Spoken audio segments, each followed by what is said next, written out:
All right. Oh, there's the email. Just went out. Hi, everybody. Hi. Hi. There we go. There's sound. You have to hear me eat. But just this once, you're going to hear me bite you a piece of garlic bread. Ready? Oh, good. All right. That's all. That's all you're getting from that. Tonight is the greatest night in the history of our sport because it's WCW Universe Mode. Obviously, I mean, why else would it be a thing? That would be a thing. I got nothing. Absolutely true. Yes. I'll kill some time because there's no one else here to join me right now. I will kill some time by saying while we let some people kind of come in here that I was in fact in Las Vegas. Not when because MSK posted on Facebook that he was in Vegas when OJ was convicted, or is it convicted, arrested? What was it again? I'm pulling it up here. Hold on. When he was found guilty.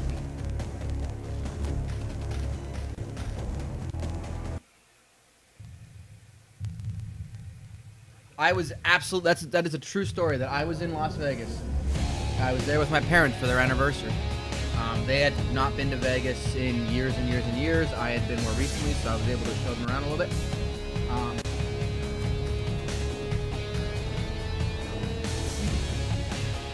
Yeah, I realized after the fact you were being silly, but I was actually in Las Vegas, staying at at Caesar's Palace. Which, just to give you an idea of the landscape, so the Strip, as it's called, runs north to south, and Caesar's Palace is on the west side of the street. And so our room had a lovely view of the west, which in Vegas means you got mountains. Nothing but mountains, a little bit of towns, and nothing but just mountains, and a really lovely view. Really pleasant, and you can see the highways kind of go on either side of the Strip, but whatever, you look a little past that.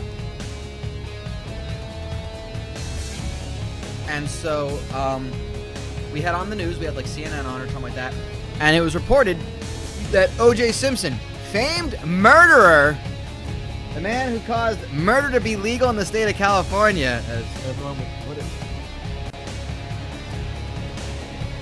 O.J. Simpson had been arrested at the Palace Station Casino in Las Vegas, Nevada.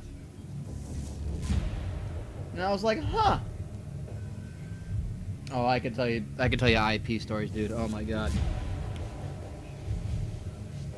And so I was like, oh wow, that's where we are. We're in Las Vegas. And then I looked out the window and I said, oh, there it is happening right now. Because you can see the Palace Station Casino from the window of the room we were staying in Caesars. And we saw all the cop cars. We obviously didn't see the man himself. We weren't like that close, but saw it take place. That was whatever, September. I forget what year that happened. It also happened to be Mexican Independence Day while we were there, which made for some very interesting lobby displays. A lot of mariachi bands everywhere.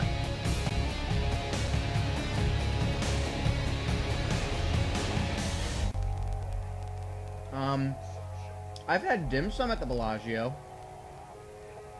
Oh my god, no. There was one time I went to Vegas that I had a really bad stomach flu. And I was staying at the Bellagio then, so I don't know the story. But it must be the Bellagio. Clearly it's the Bellagio. It wasn't the dim sum. The dim sum was after the fact. And it was delicious. Alright, let's get some WCW Universe Mode going. Screw it. We're going to finish up the G-1-900 tonight by going through 2 weeks. We're going to go all the way. Oh, shit. No, I didn't want to do that.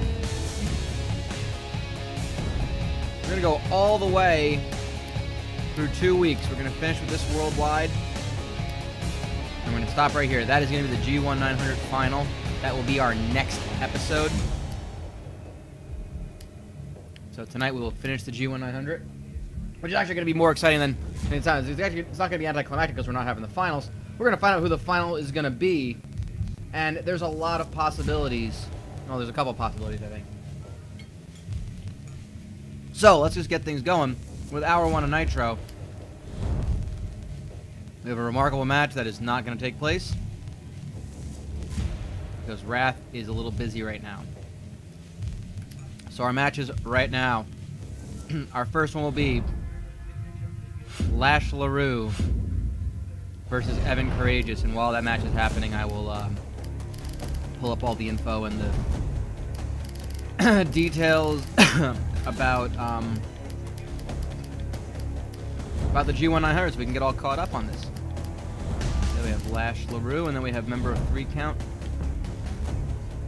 Evan Karagias. Ah, yes. Wrath faces Damian in the next match, and then Jerry Flynn versus Steve Mongo McMichael, which is essentially an elimination match. Effectively an elimination match.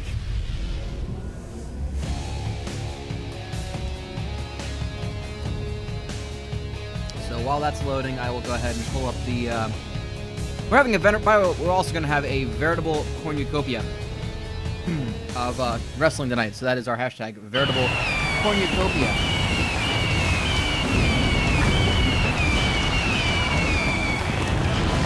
So yeah, the Imperial Palace,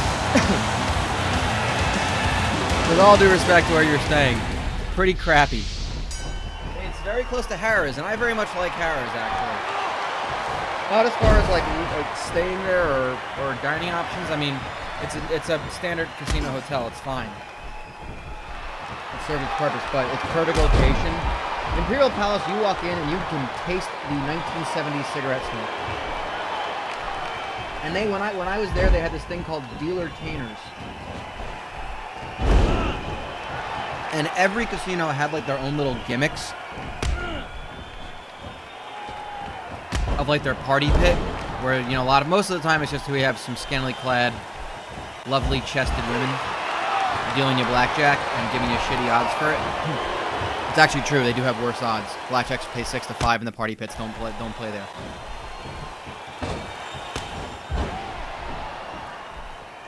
But the Imperial Palace had dealer-tainers,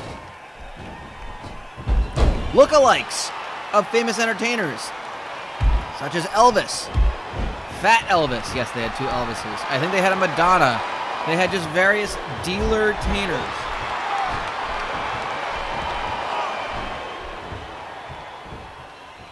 That's all. The Imperial Palace was interesting. In my earlier days, I had spent some late nights playing blackjack at the IP. Not proud of that.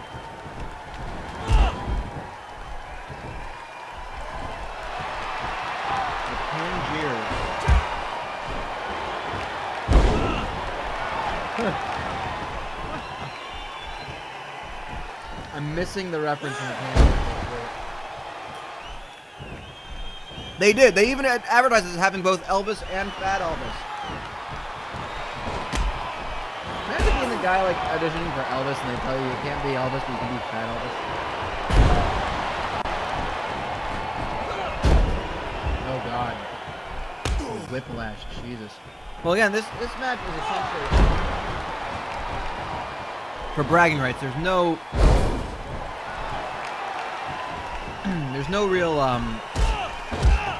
chance for either of them when they're both mathematically eliminated. Lash Leroux on 0 points. Evan Karagias on 4. Karagias, of course, will get a bye in the final match because he's supposed to face the Hollywood Barbarian, who is injured. So he'll get 2 points on that as well.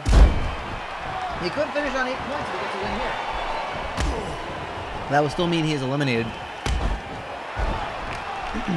Mathematically, it's just going to be Wrath, who, if Wrath wins, then that not only will eliminate Steve Mongo McMichael, but it will mean Jerry Flynn must win out. That's been the case all this time.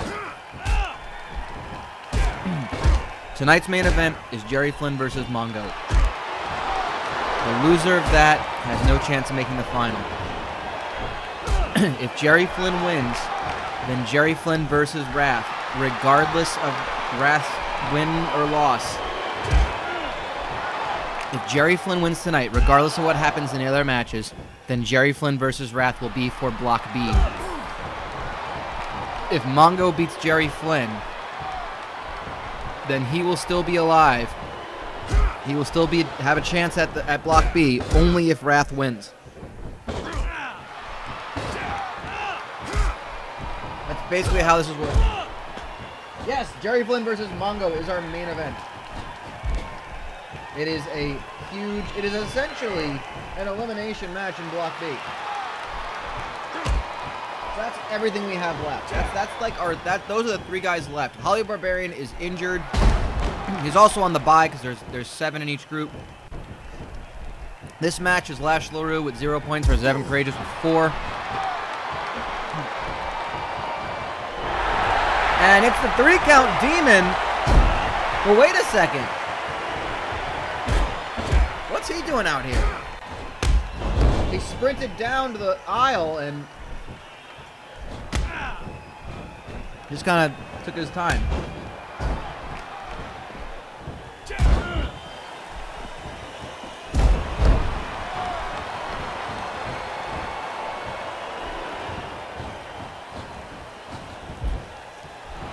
The best part about the dealer trainers, and I'll say this, wasn't the dealer trainers themselves.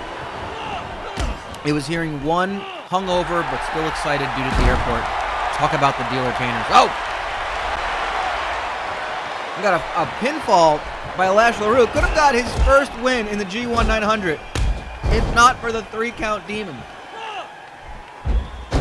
Oh, you've got to feel for him. He's got this locked up, and the referee is distracted, as am I, by this position.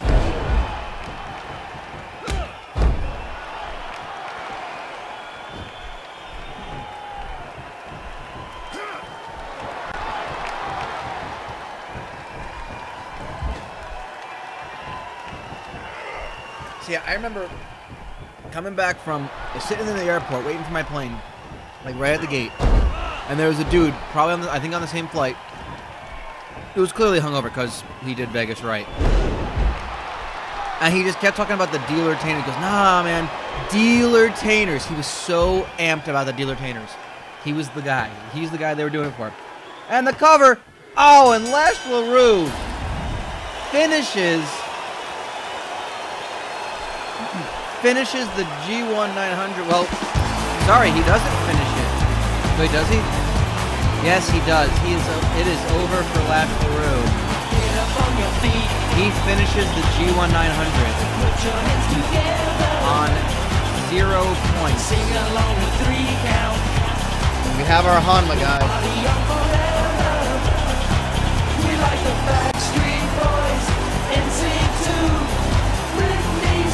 Lash Leroux, early favorite, loses every match in the G-1-900.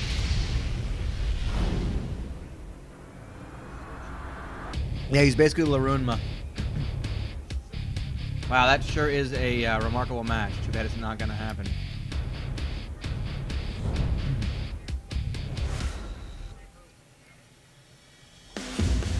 How's our next match?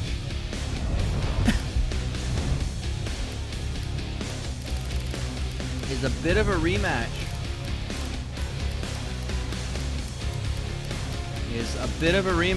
From Autumn Broadham, the man who has been dominating Block B. He has yet to taste defeat. Wrath, facing a man who has been stripped of everything except his face paint. I guess he still has some face paint. That's good. Good for him.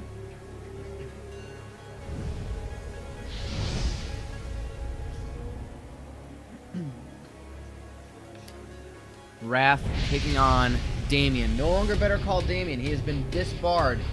His team lost War Games. Sedula contra Sedula. He no longer can practice law. His team lost to Clope's team. There was only enough room in WCW Universe Mode for one Lucha Lawyer.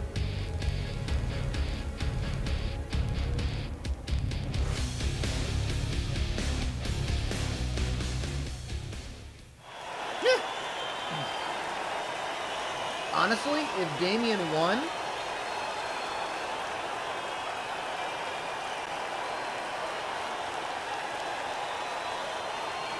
if Damian wins it, that makes the main event even more interesting.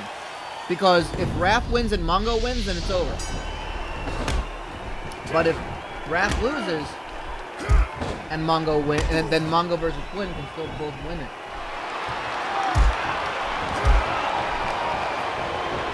So once again, Raph cannot lock anything up right now just by winning.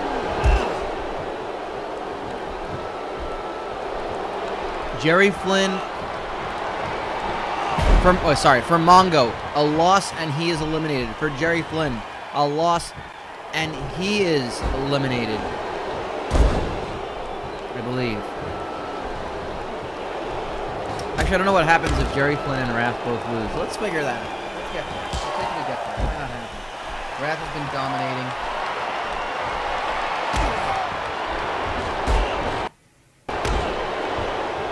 He's essentially taking on a defeated man, Damian.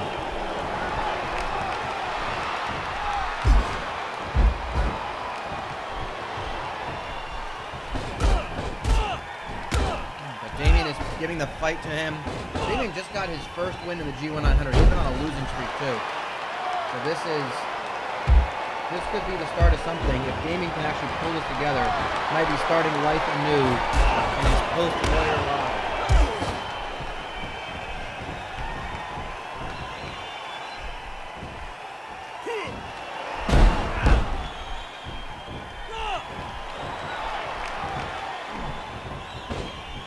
Well, if both Raph and Flynn win, it's winner take all in the final match.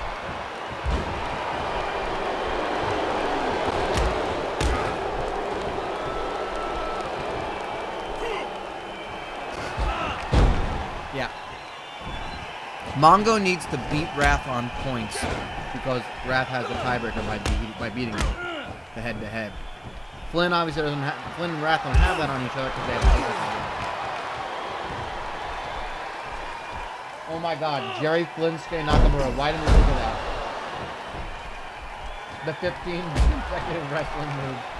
Raph's famous finisher.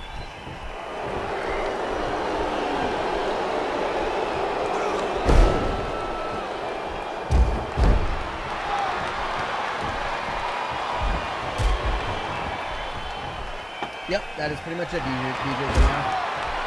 Raph and Flynn control their own destiny. Mongo needs to win, and he needs help. He needs help in the results. I think Damian getting a win would be huge for Mongo. I think it would really open everything up.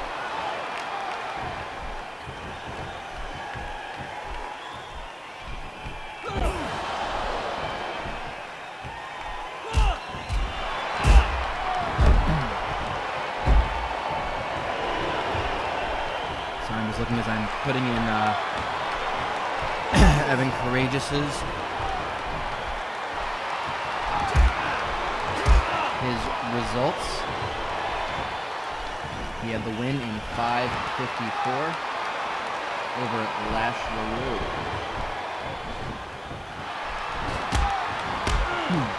So he hit at 6 points.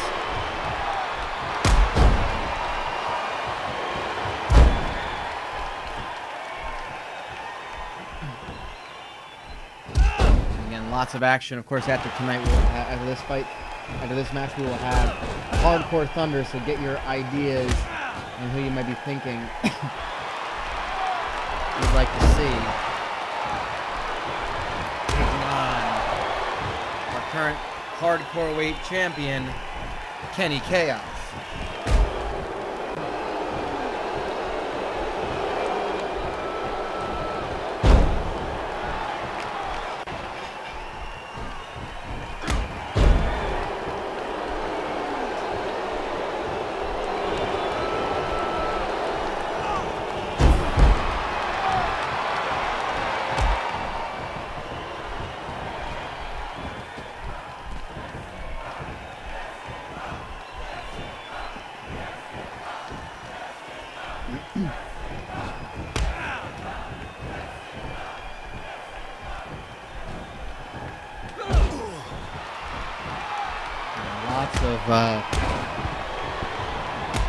Lots of action here.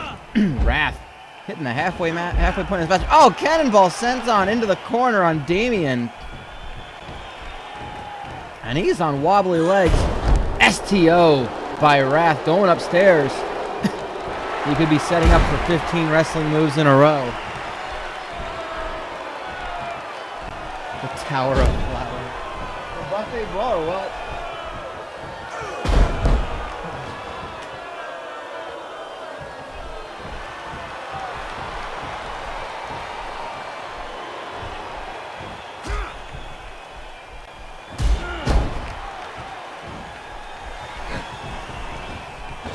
Up the chat here for 15 wrestling moves in a row. His famous finisher.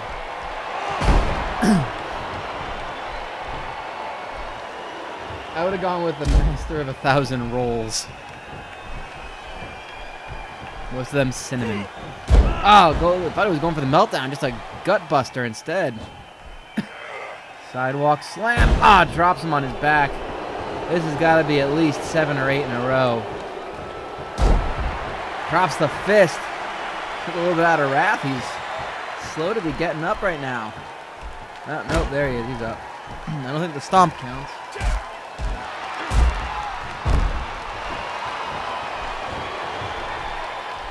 The waist lock. Go behind Damian. Ah, stomping at the leg. The thigh. Lifts him up. And drops him.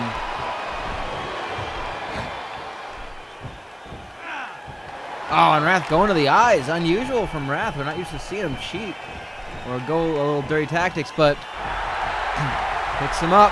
This has got to be it. Oh, he's got him up. Package power bomb. Would say it's a package power driver, but let's be honest, he's not really dropping him on his head. Rolls him over. Gotta be over. Yup, it is. All over, but for the crying. Wrath, your winner. 6 minutes and 52 seconds, and he disposes of Damian. Uh-oh. Wait a minute. Why is the Maestro attacking Wrath? Oh, God. Oh, no. Oh, no. The Stro. Taking out Wrath. And what could this possibly mean? What could this possibly mean? At all.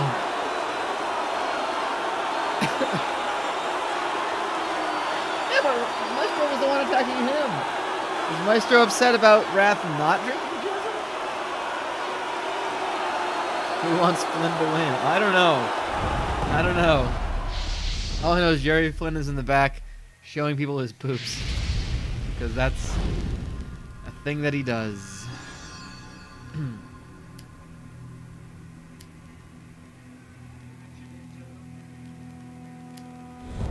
Well then, this is a huge match. Jerry Flynn, 6 points.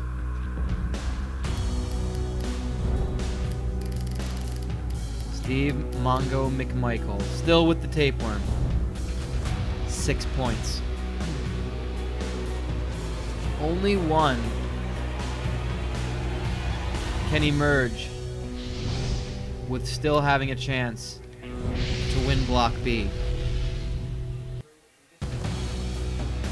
Steve Mongo McMichael actually mathematically eliminated. Now that I think about it, Mongo is out. Mongo can only do as well as 10 points.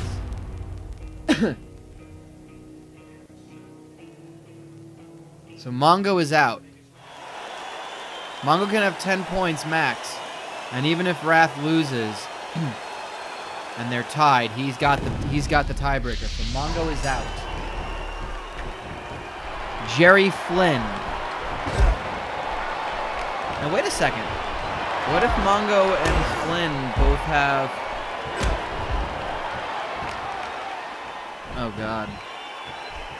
How do I break a tie if Flynn, Mongo, and Wrath are all on 10 points? Because that would mean they'd each win one against each other. Wrath would have beaten Mongo. Mongo would have beaten Flynn. And then Flynn would have beaten Wrath. Oh, God. Well, that's going to happen, isn't it, guys? That's going to happen, isn't it?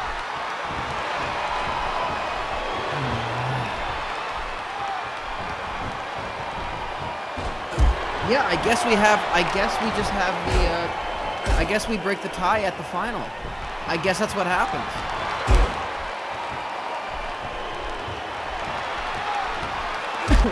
I guess we just break the tie at the final. We have a 3-way elimination match.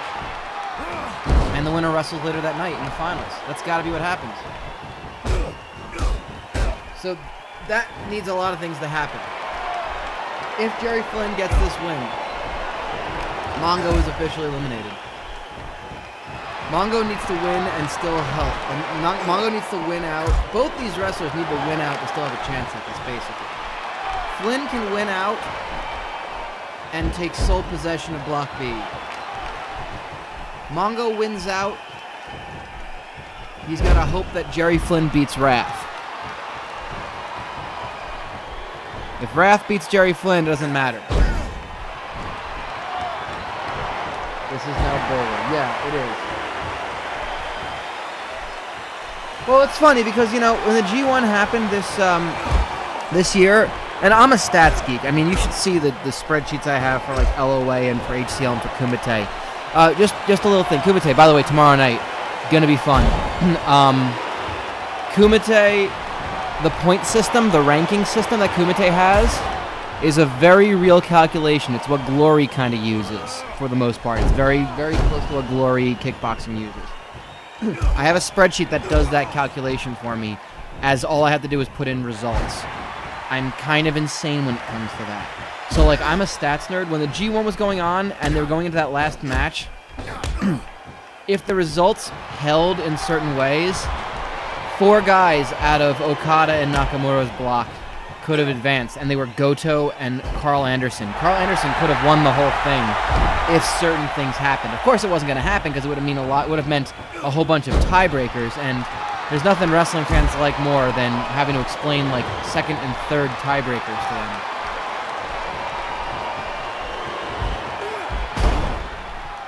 I always assumed in the G1, the G1 went kind of like how soccer does tiebreakers a lot. I always assumed in the G1 it went head-to-head, so if anyone was tied on points, if 2 guys were tied on points, then the winner of their match between each other went ahead. And if there was more than 2 people tied, then you create a mini-league out of them. That's how I assumed it. And then I feel like if that still doesn't break the tie, then you can always go down and say, how did they perform against the next place team, and the next place team, or the next place wrestler? That gets a little convoluted. I think if the mini-league doesn't solve it, then we just have a 3-way match at the final. I think that'd be more fun, and that'd be more dramatic. Which will be next week, of course. I also think I might be ditching Quiplash next week. I'm sorry. Yes, penalty picks as well. I apologize for... Oh, Mongo with the cover on the spike. Gets the cover. Ah, son of a bitch. Mongo gets the win. 4 minutes and 16 seconds.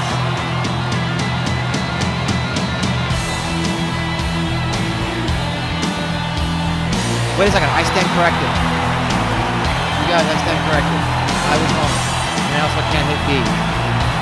Mongo wins and is at 8 points. Jerry Flynn now has 6 points. Jerry Flynn is eliminated. Wrath has won Block B. I kind of forgot that, it won't let me hit B, guys. Wait, what? Why then will it let me hit B? That's really weird. So all that whole 3-way tie thing would have not happened because Flynn would have had 8 points max. So disregard all that. So, LOL, Wrath wins. Yeah. Woohoo to that. Meanwhile, let's go ahead and do a main event Falls Count Anywhere match. Bobby Duncombe Jr. versus Tribute Mortis, because I need to kind of sort out the, I need to sort out this, this table. It's as simple as that. I gotta sort this shit out. Bear with me here. Wrath won in 6:52. Okay. Because LOL Wrath wins.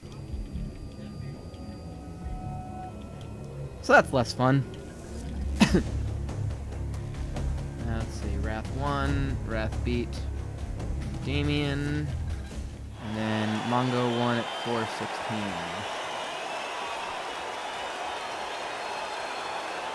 So that has done it. Jerry Flynn is eliminated.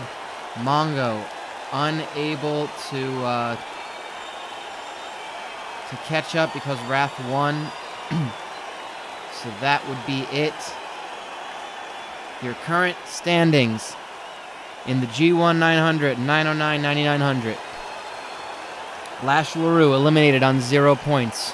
He is done. He has wrestled all of his matches.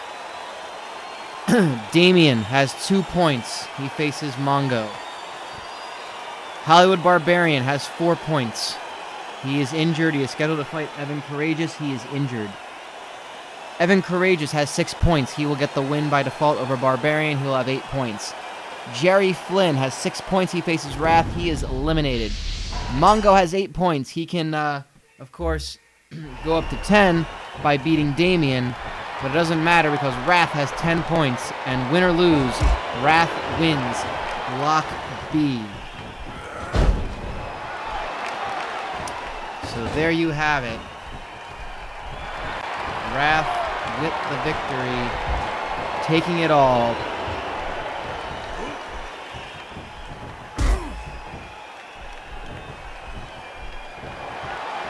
And of course, I'm assuming that the Hollywood Barbarian will be injured. We're going to see next week to make sure when we set the match, but just going to make sure of all that. By the way, here we have a Falls Count Anywhere match. Enjoy this.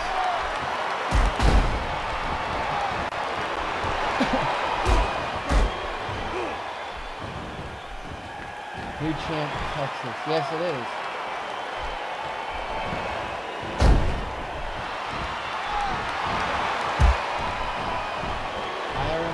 What do you mean you want an IRMstream? We got that. We got Hardcore Thunder after this match. Don't you fret. Don't fret. It's fine. It's fine. It's all gonna be okay.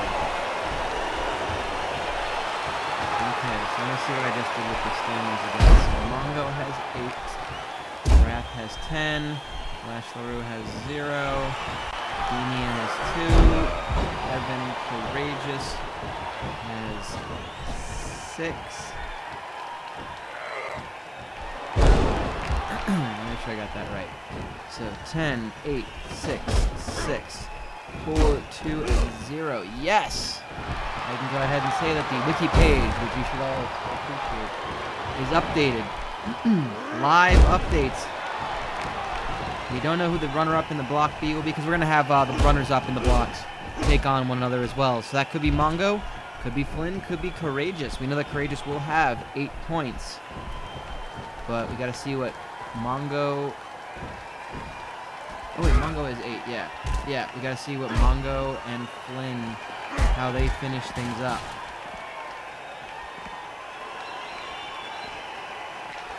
Wait, Zenk's won a match. Zenk has 2 points. Lash is the only one with 0. We're good. We're good on Zenk. I mean, he's still dead last, but you know.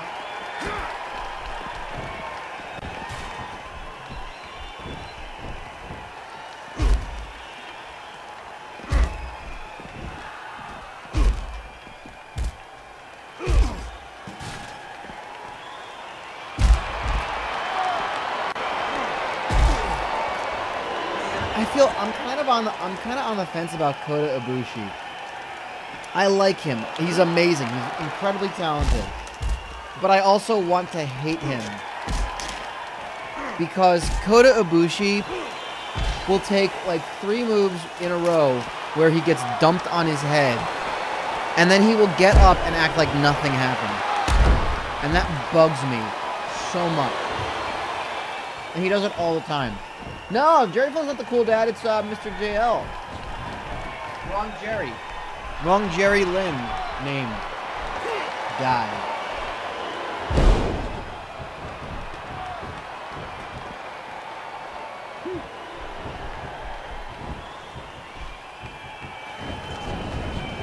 And meanwhile, Duncan grabbing a ladder.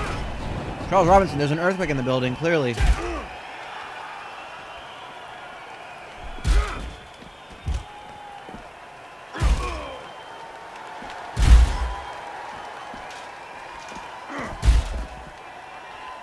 Her dance, yes.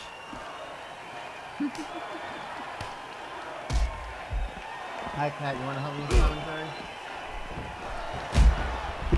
See if my cat's a good commentator. What do you think about Raph taking Block B? What do you think about it? No? Yeah, that's his thought.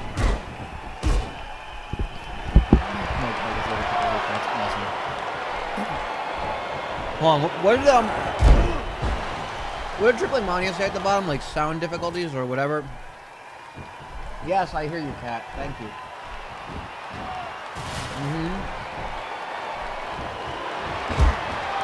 So now he's turning into Mark Madden. Yeah? That doesn't say shit.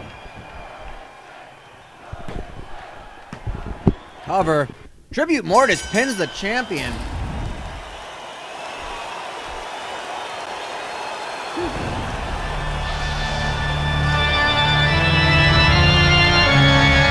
That's ominous. Yes, we got it. We're in replay. Thank you.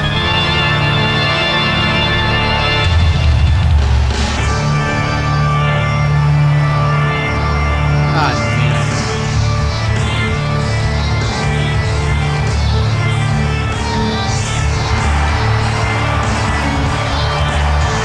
Sure, man. Have a good one. Bye.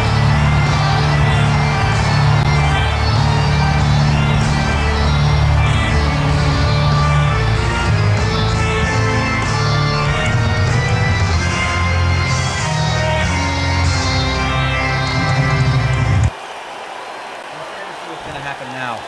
Wait, Raz is call. Wait, Raz is just taking out Tribute Mortis and Bobby Duncombe Jr.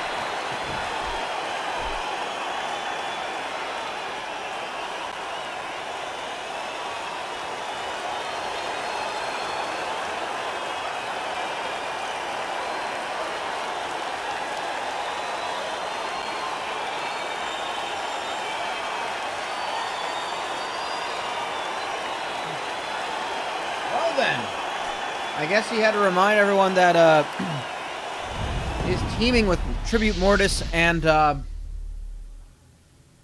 Cyclope was just business.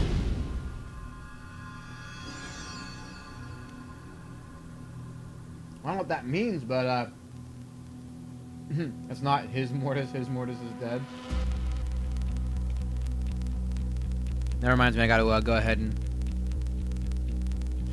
make a few changes to find some accompaniment for Mortis. Alright guys, it's Hardcore Thunder time. I mean fucking around. It's Hardcore fucking Thunder. And our champion is Kenny Kaos.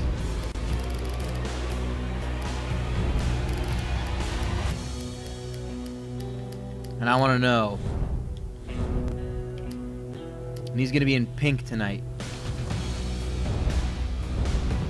And I want to know what love is. I want you to show me.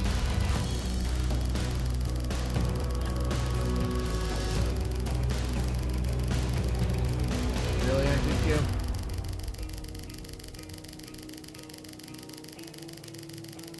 Just me on this call. You really want it to be P. Enos?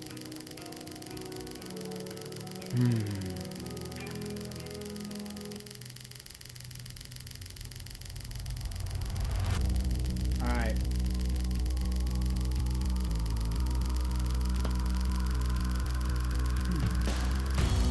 Apparently everybody wants P. Enos. and you shall get P. Enos. I'll give you 10 minutes of P. Enos. I'll give you it the hardcore way. You're not getting his entrance. Screw that.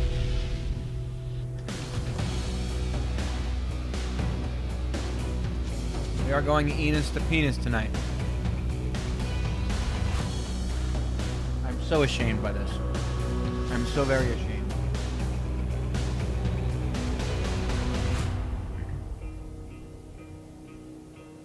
Yes, P. Enos. Ah! P. Enos exploded there.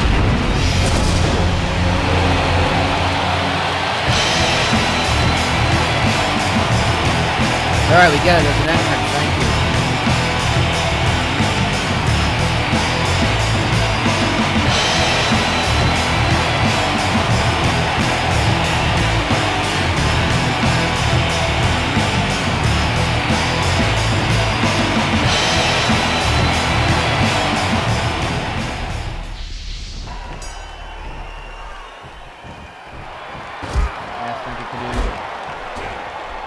See if Kenny Kaos can lick P. Enos. Yeah, and heals as well.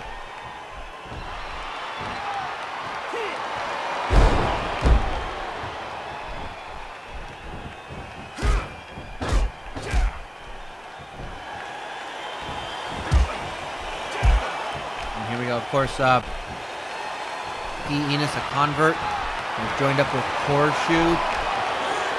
Part of his quickly budding sex dungeon of doom. That's the name we're going with. Thank you, NTQ.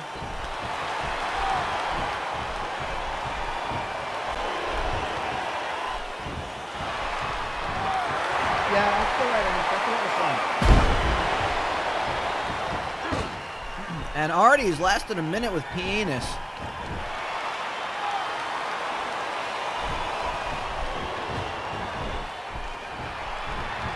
He grabbed P. Enos from behind, and he broke the hold. Going for up, scoops him up, big body slam, and goes to the eyes. Again, hardcore weight title on the line.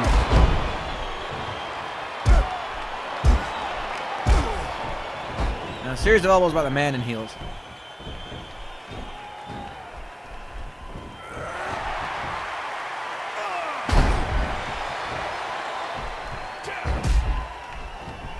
And of course, he's a newly converted to Horseshoe's his faction. So, a lot of these fans are getting their first taste of P. Enos.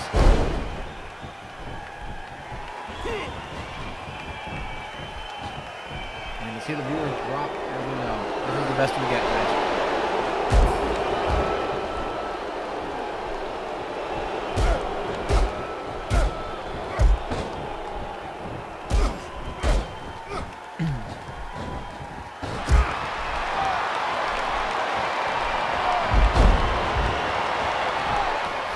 On a submission.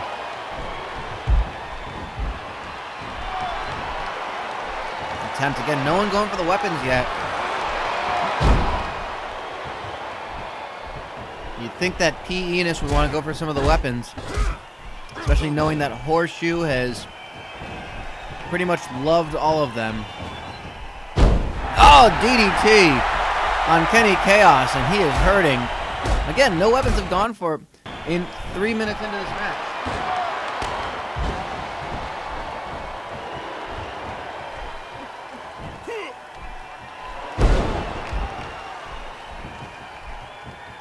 I'm so ashamed of this. And Kenny Kaos getting a steel chair.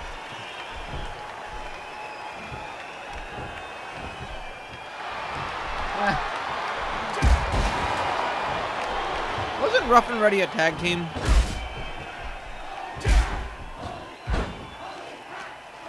Who was the other one on Rough and Ready? I can't remember.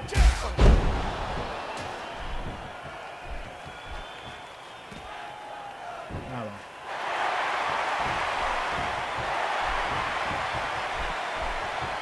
Again, P. Enos holding his head. A lot of blood coming out of P. Enos. Almost got through that one without laughing. It's never a good thing. There's blood coming out of P. God damn it. This is just one sad, lonely man chatting with himself. And P. Enos has a table. P. Enos has wood. God damn it.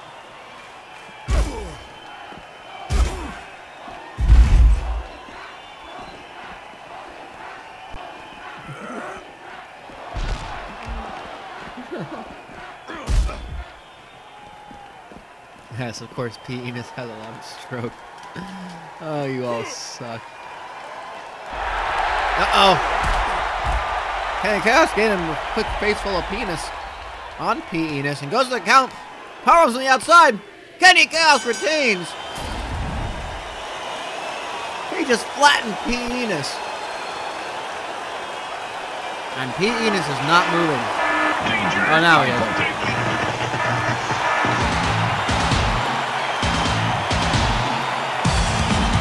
And that is the man who has experienced P. Enos.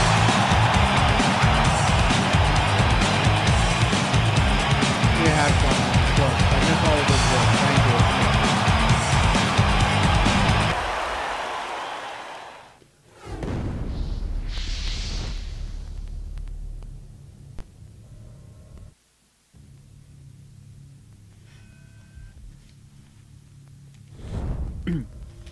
Alright, well, Kenny Kaos still the champion. This is amazing.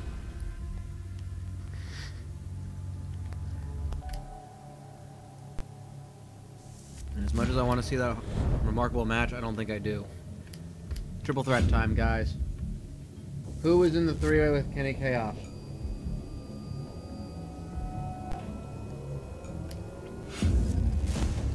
Got some ideas here. I'm seeing the Strobe, I'm seeing Mr. JL.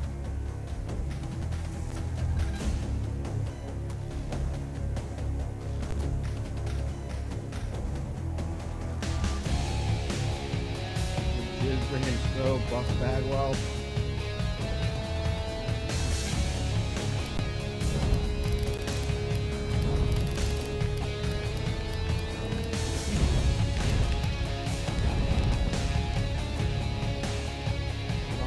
You know, I'll give him Bagwell.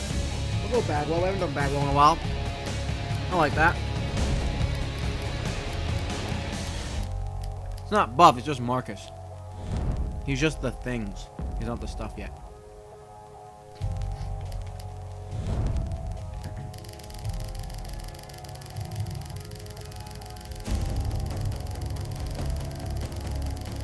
Frenulum. Oh god. What is that from? Oh my god, yeah. Oh god, what is that from? It's from someone's stand-up bit. That's Ron White, isn't it? What is frenulum?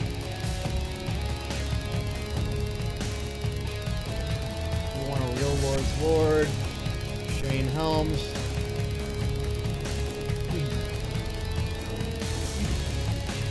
Let's see. Cyclope. Man, should I put the Lucha Lawyer in there? Should be Jowers.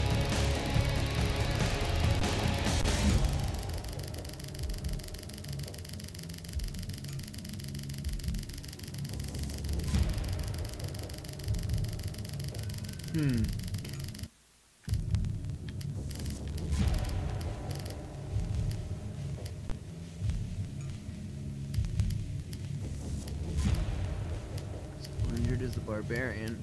I'm gonna go with Cyclope. Do we have other? Oh wow, he does have other. That's cool. Go with Lucha Lawyer Cyclope.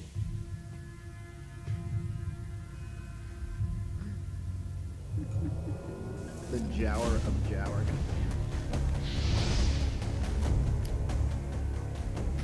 Here we go. Three-way hardcore weight title match. The second of three here on Hardcore Thunder.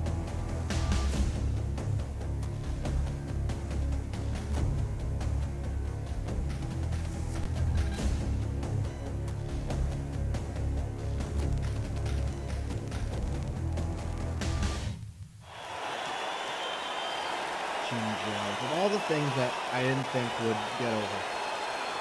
Jim Jowers. That's what I should learn. I should have learned this all.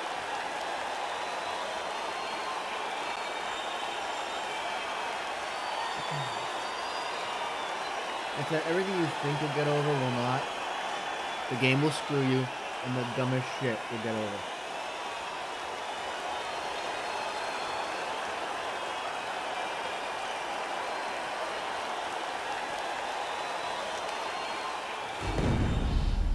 Alright, here we go. Hardcore Thunder.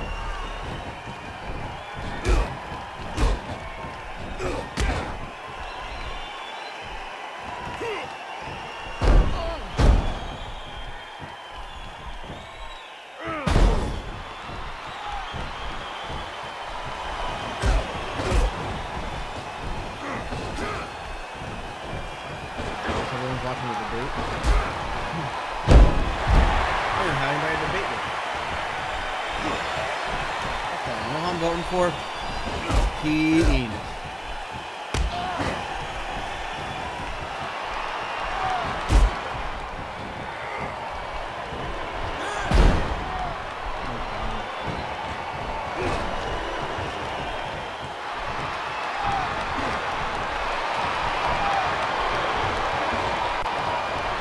It'd be funny if Jim Jowers just kept changing his name all the time.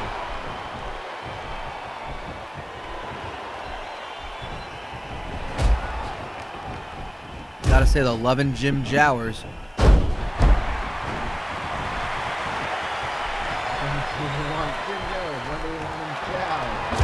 Jower and Glory. Damn it! The Jowers of Jane. There you go, we're starting this now, okay. The Jowers of Jane.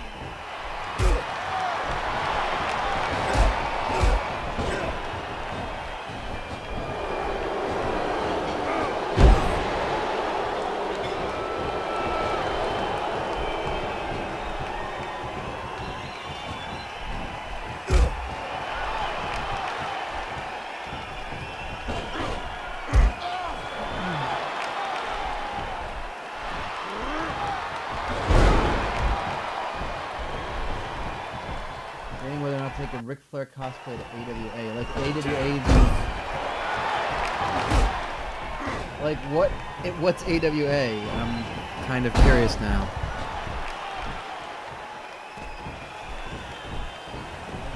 I'll have to look closer so I can read the chat.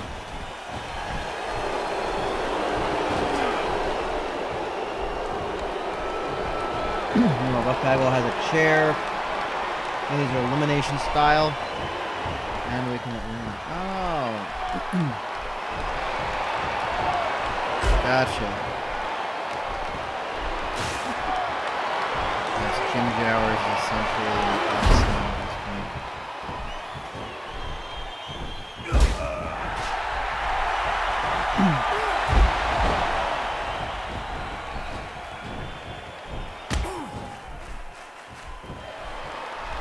So does anyone know, did something happen with Solomon Crow today? I'm kind of confused.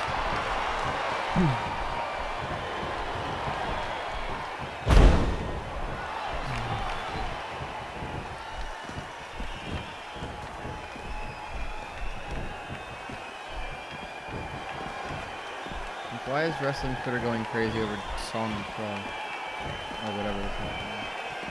Yes, hi Cat. Oh Jesus!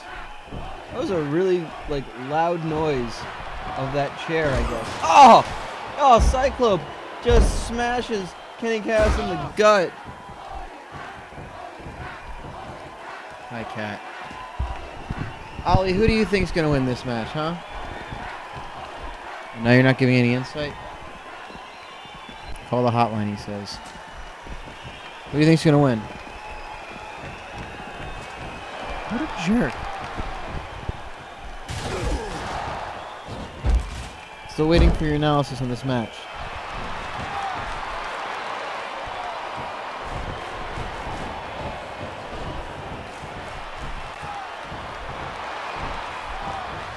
My cat does not have anything to say.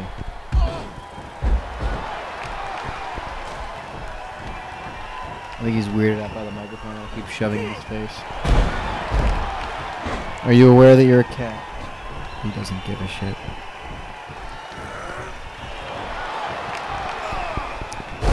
Oh, the cat wants Jowers. Oh, now you fucking meow when you're not like nearby the mic. Hi. You want Jowers?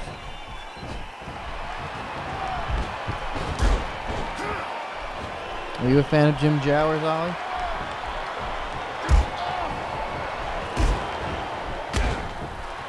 Guess that's a no. This is thrilling. My cat is not, in fact, Ernest Miller. I dare a dumb joke when Jim Jowers again versus I don't get it. Wow, that trash can went flying. What the hell happened? All three men still in this match, by the way. Buff Bagwell, Spinebuster, sit out. Goes for the cover on the champ. And the champ's eliminated. Well, Buff Bagwell and Clope have 4 minutes and 20 seconds to get the job done. And Clope going after Bagwell. The fan in the crowd with a guitar. Charles Robinson has the crutch. Ah, Clope just grabs the guitar. Bagwell grabs the... Oh, they're just fighting with fan-brought objects. This isn't fan brings the weapons. Fans bring the weapons.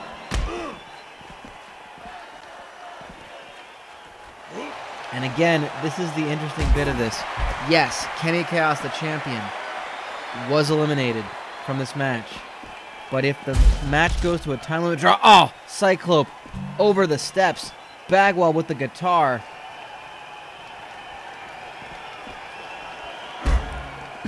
If this match goes to a time limit draw, we will not, in fact, crown a new hardcore weight champion. The champion retains regardless of whether or not he has been eliminated. Bagwell going for the cover. Only a 1 count. Clope hurting pretty badly. Oh, got him on his shoulders. Reverse. Drops him into DDT. Clope.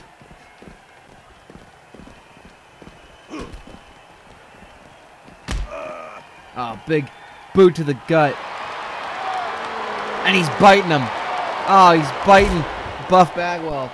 Marcus Alexander Bagwell, whatever. Spinning neck breaker. Swings him over. And that's just Clope falling on his face in front of the steps. That's all that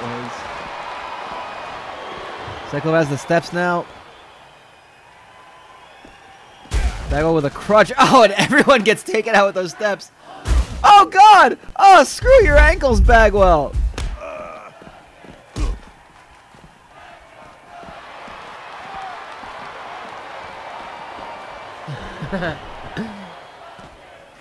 And nope, still nobody at the entrance. Just checking, though. 2 minutes to go. Oh, my God! Holy... Cut away, he might be hurt. Good gravy!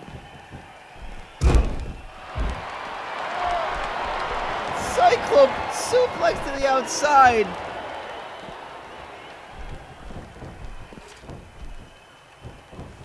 Holy shit!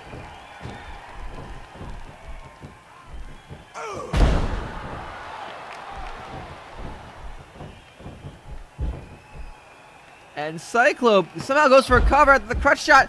Bagwell's up at 1.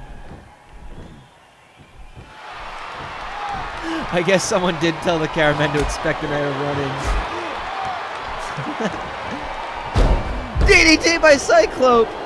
After taking that suplex to the outside, how on the... Still nobody coming down. Someone's clearly missed their cue.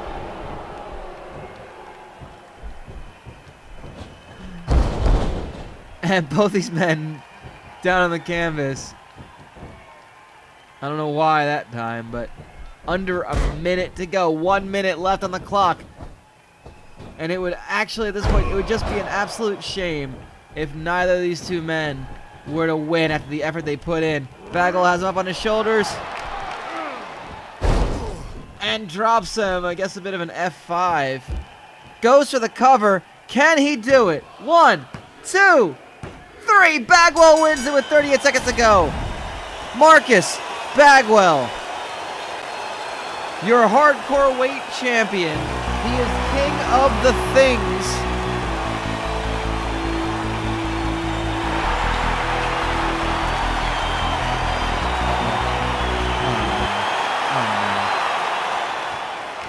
Wait a minute.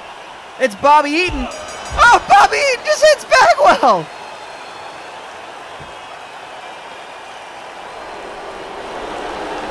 Wait a second. Bobby Eatin with the hardcore weight title.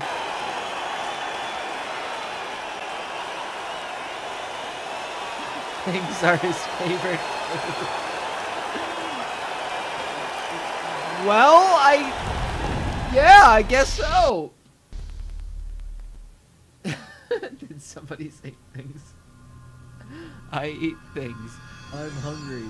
I mean, I guess we gotta do it, huh? Well, we now know who one of the 3. I guess we know one of the 3. Oh my god. He thinks it's the hardcore title. Oh my god. Oh, I'm not gonna do Wrath. I really don't want to do Bobby Eatin. I'm gonna have to now because the rule was no one in the G1. Man,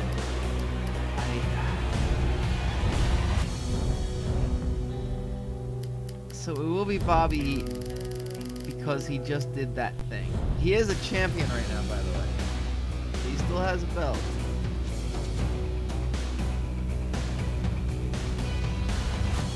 Someone wants Super Clope.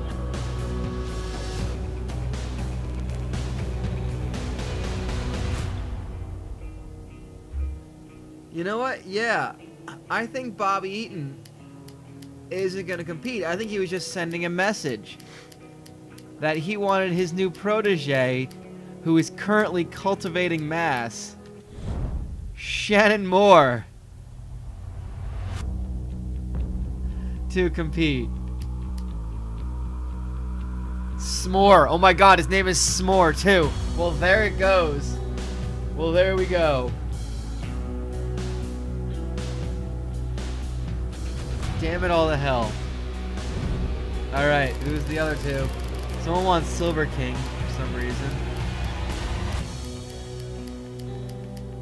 You want Silver King in his mask or just normal Silver King?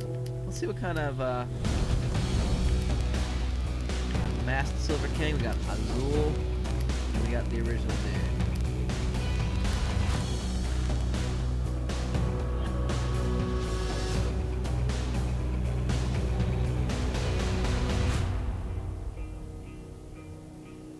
Oh my god, Bobby Duncan Donuts Jr. Son of a bitch. Oh, don't worry, there are guys who are cultivating mass. Shannon Moore, as you can see, has got a little bit of a belly now. Alright, we've got the Nom Squad. No, don't worry, this is all happening.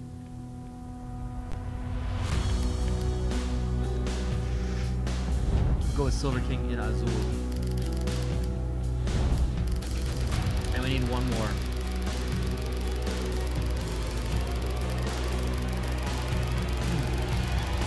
You know what? I'm not even looking. I'm not looking at the screen. I'm just gonna stop, and as long as there's not someone in the G1 or anything that messes anything up, I'm just gonna go with it. That's what's gonna happen. That's the kind of night we got right now.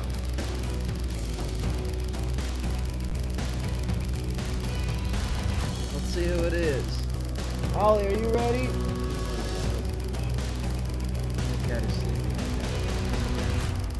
He has been saying JL, so I'm gonna go ahead and put Mr. JL. You're right.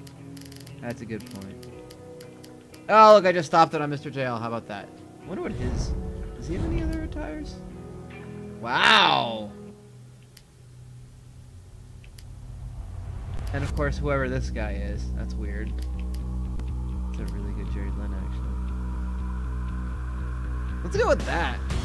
I like that color. Mr. JL. Because why not? Cool dad, Mr. JL.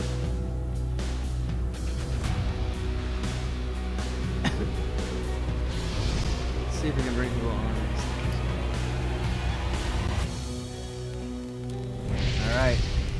Here we go. Yeah, I almost feel ashamed to like have people on this with like whom I really made really good cause, because I'm just destroying them. And we can welcome in my commentary partner. He's been on the road with the Road Report, Stagger Ben Gordon. Yes, thank you very much for the 1-800-COLLECT Road Report. I'm Stagger Ben Gordon, and we're having a pool party here in Sheboygan, Wisconsin. It's a little bit chilly, but you know what? I think it'll be a right at home when WCW Universe Nitro comes here next week. Oh my God! Yep, nips aplenty. How's it going? What have I missed so far? Let's see. Well, the G-1-900 Block B is all locked up. Wrath has, in fact, clinched. As expected. Yeah, well, he got his win over Damian, and then Mongo, in fact, beat Jerry Flynn, therefore making Jerry Flynn unable to catch up to Wrath. And Mongo, even if he wins and Wrath loses, still does not win the tiebreaker. So Wrath moves on to the finals. The battle for second place, of course, still going on. Because the second place guys are going to have a match at the final as well. This is the hardcore weight. This is Hardcore Thunder. Kenny Kaos successfully defended against Enos. Damn it. And then lost in a match to Clope and the current champion, Marcus Alexander, the Things, Bagwell. After that match, he was attacked by Bobby Eatin for some reason, who was not looking to challenge him, but was looking to introduce his protege, Shannon Moore, who you can see is bulking up a little bit. He's cultivating some mass, got a bit of a belly. Certainly is. Don't worry. Don't worry. He's gonna get fatter. So it's very likely that he's getting so fat. It's because that's what happens to anyone who's ever been in a boy band, is that if they don't go on to do anything else, they just sit there and collect mass. Yes, he is the fat inside one. Their belly. He is very much the fat one. And right now we have Silver King in his mask. Because why not? I was wondering who that was, because I was not aware that Silver King had a mask. Oh, Silver King was masked before and currently is again, yeah. Oh. All right. And then who's the other? That is Mr. JL in another alternate attire as well, the white and blue. And that is of course Shannon Moore, or if you want to go with the initial, S'more, also works. I was just pointing that out to me earlier. Brilliant. Shannon Moore, as you can just drop one of the O's and make it how much he wants of food. Shannon S'mores. Yes. And we have Ben Pasco joining us. Hi, Ben. Hello. Ben. Hi. How are you? It's the Brooklyn Brawler. This is like old school, going yes. old school here. Oh, jeez. Want to look at the FCW roster page for 2 hours? Let's not do that. Sounds good. How Hello. about how dudes have like have verbs for first names? Like Hello, lift, Flaky. swear. How are you? Huh? Hello. Sorry, I'm saying hello to my fans. Oh, I just say hello to my fans. Both of them? Me and my reflection. You said hi, Sullivan. Yes. Hello. How are you? Go Pats. Go Sox. Go Bruins. Go Celtics. Even though there's a bunch of people with different colors on. What about the Reds? What do you think I am, fucking queer? I don't know. It's fucking soccer kids. We like soccer. Cake. Oh my God, we can't have everybody join the Snapchat. Yes. I think we can. Snapchat. I defy you to. I say otherwise. Listen, the obesity rate in this country is going up at an alarming rate. At this, most of the roster will eventually join some form of the snack pack. I don't know how to respond to this. I think we need some snaction warfare. Oh, it's already going to be happening. Don't you worry. That's probably going to happen.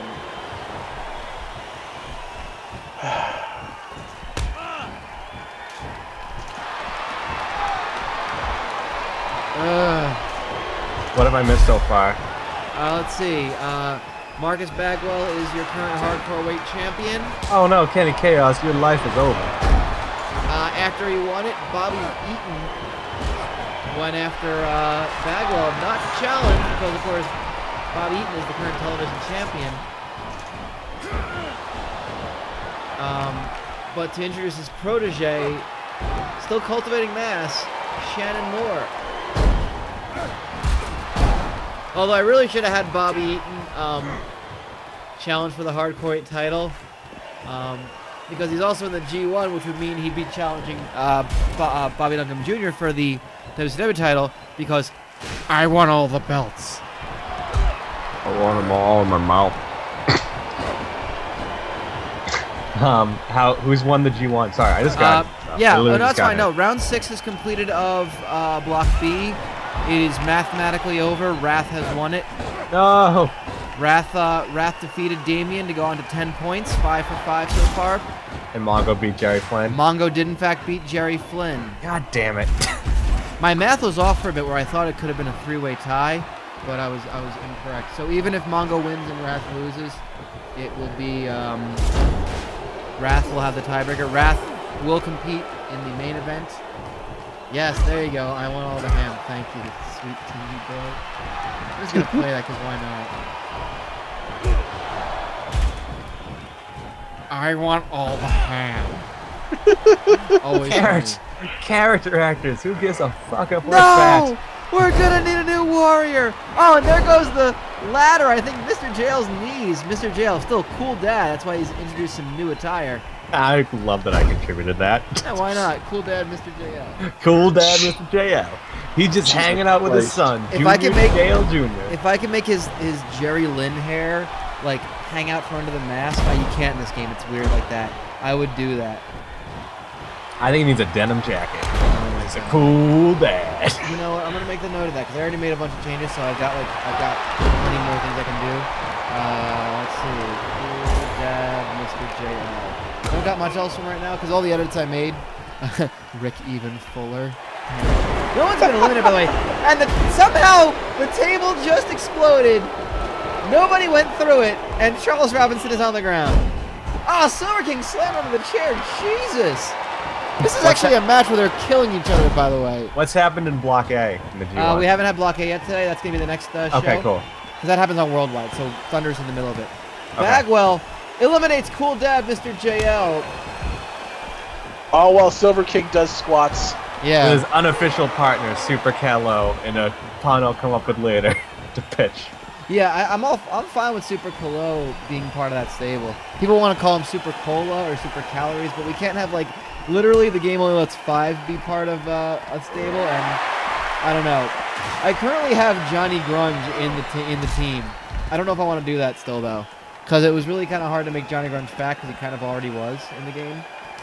Silver King, 2 count on Bagwell. Shannon Moore must have a stomach ache. He's holding his... He's huffing and puffing. He's trying to walk off the belly cramp. Yeah. I'm still not entirely certain what Super Calo's gonna be in relation to Mr. JL. Cool Dad. How about they're just dad enthusiasts? Or they're both dad? They're both just cool dads? What if Super Calo is dad consultant?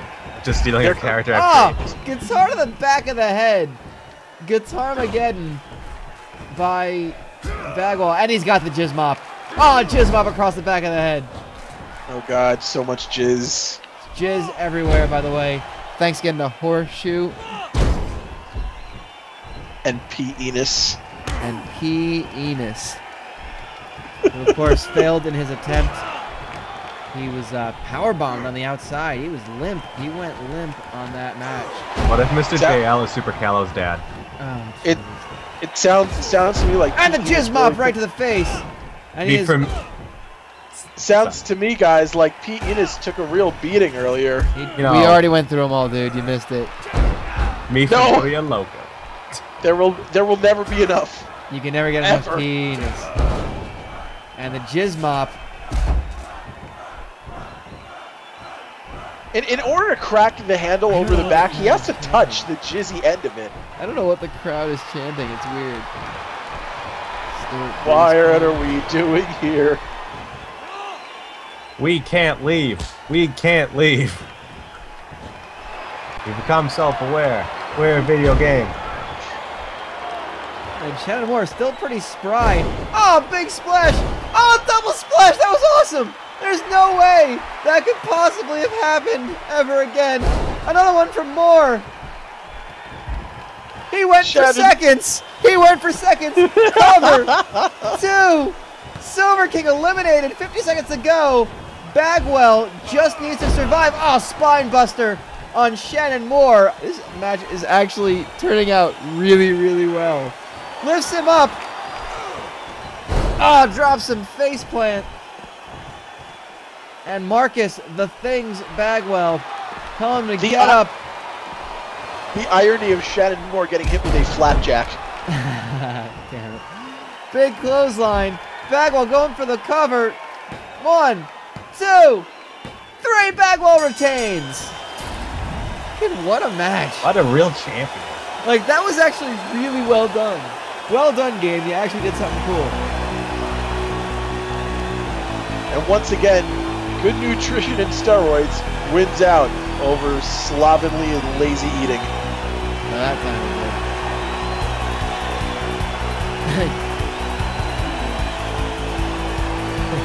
Loving that Jizzo because he mistook it for icing. You know, we're just going to leave the music up just so you can hear the uncomfortable grunts. American males. American males. American males.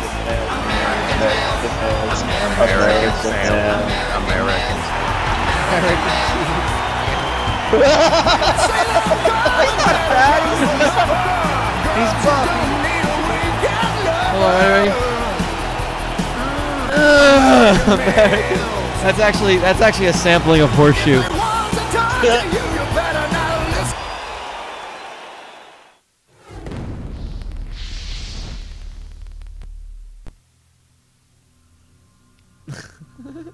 That was totally. That's a Horseshoe. That's sampling Horseshoe, and the reason why the Jizz Mob is the Jizz Mob. Well, that was an eventful hardcore thunder, and as much as I want to see Jim Jowers taking on, what does I want to see all of that happen? Yeah. I don't. I want to see Bobby Eatin versus Ice Train more than anything in the world right now. Really don't. I know, but I do, but I don't. All right, it is G-1-900 time. VK Wallstreet, Tom Zenk. I believe. Yeah. Clearly the most interesting match in the entire G-1-900. Yeah, I think these two are both officially eliminated. Well, you know, you don't put the main match at the top of the show. You build it up. All right, we've got VK Wallstreet taking on the Z-Man Tom Zenk. Both of them on 2 points. It's for pretty much nothing more than just pride at this point. They're both, I believe, mathematically eliminated. Both can at most. Where's Zenk? Oh, there he is. At most, they can both finish with 6 points, or either one can finish with at most 6 points. And of course, we have a 3-way tie right now on 6 points. Parka, Bobby Eatin, and Disco Inferno. And Disco Inferno and Parka face one another in the final round. So at the very least, they'll both either have 7 or one of them will have 8. I love how everyone's making fat jokes about all the people. The Vanillas 4 and 5. My God. So tonight's matchups in the G-1-900. VK Wallstreet on 2 points, taking on Tom Zenk on 2 points. Parka on 6 points, taking on the Renegade on 4 points. And Bobby Eatin on 6 points, taking on The Cure, Prince Iaukea on 4 points. That's a natural matchup right there. What's that? Eatin versus The Cure and Parka versus Renegade? Just Eatin versus The Cure. Oh yeah, it's a matter of health and fitness and being Prince strong, as he's been saying it. Versus unlimited gravy. Unlimited gravy, yes. I think that, personally, I'm pulling for Eatin in the whole thing. One, because he's the greatest thing in IRM. Bobby Eatin is some strange league. Oh my god, and Tom Zenk is potatoing the hell out of VK Wallstreet right off the bat. Holy shit. He just sent him up the ramp, and VK Wallstreet's like, wait a minute, they're brawling on the outside immediately. And Wallstreet... They're heading dangerously close to where Wildcat Willie lives. Oh my god, I wish. What? I wish Wildcat Willie was in this game. What is that? Oh, you don't remember Wildcat Oh my god, hold on, I'm getting it. I'm doing it right now. It made no sense. Wildcat Willie, for a short amount of time, was WCW's mascot. Oh my god.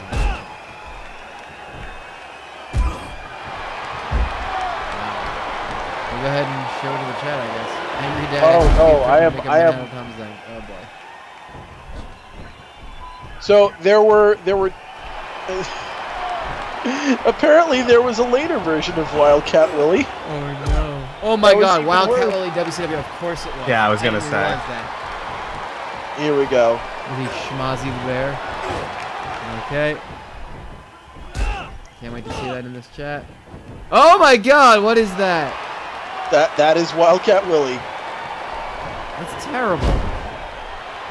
And they decided, you know, Wildcat Willie isn't weird and creepy enough, so we're gonna go ahead and do a little bit more. We're gonna build him up because he's already 90s-tastic there.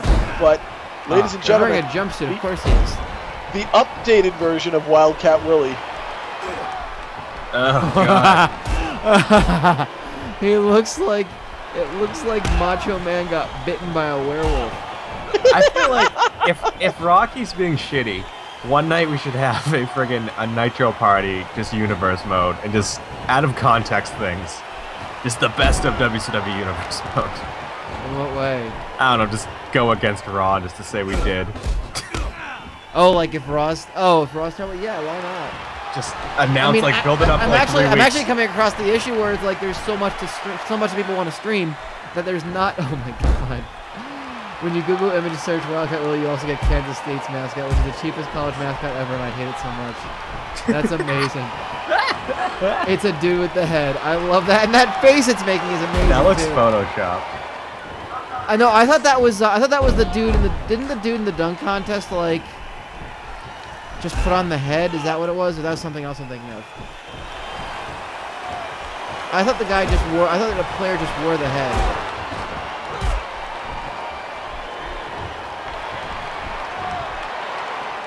Yeah, well. Also, I feel like we need to see the Providence Friar. NTQ, can you make that happen? Because the Providence Friar is a reaction image that's not used often enough.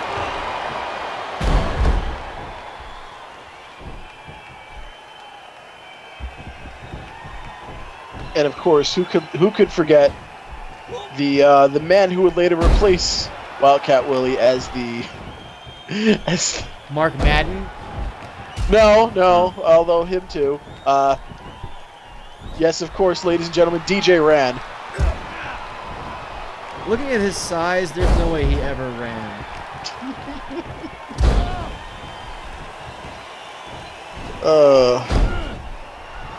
WCW's attempt at getting in on this DJ craze. The little fad. Was there a DJ craze to even take advantage of? Apparently, I mean, listen, they had to get their hands on DJ Ran. I guess they did. Yes, the creepiest guy. That is the Providence Friar pointing out his next victim. Tonight, you. Oh my! It seems to say. It's even better, like from a kind of an angle where it's just like it's a great reaction image. Like just. There's a great Sports Center commercial with Scott Van Pelt joining a conference call, and so he's not in the room, but in the conference room are all mascots, so of course they don't say anything. And he's joining saying, alright guys, sorry I'm late. And it's like, anyone there? Hello? Oh, and Wallstreet gets the win by submission. 522. And for some reason he's coming out to American Male's theme. Oh shit. And wait a minute. What is Bobby Duncombe Jr. doing? He is calling Texas! out. He is calling out VK Wallstreet. It's Texas versus money. Didn't they used to team up? Like, wasn't this a team? I think you're thinking of Barry Windham and Mike Rotunda. No, I mean in Universe Mode. We had this as a team, didn't we? With like a third guy? Oh my god, it's Texas versus Taxes. Son of a bitch. DJ Demonic wins the prize for that one.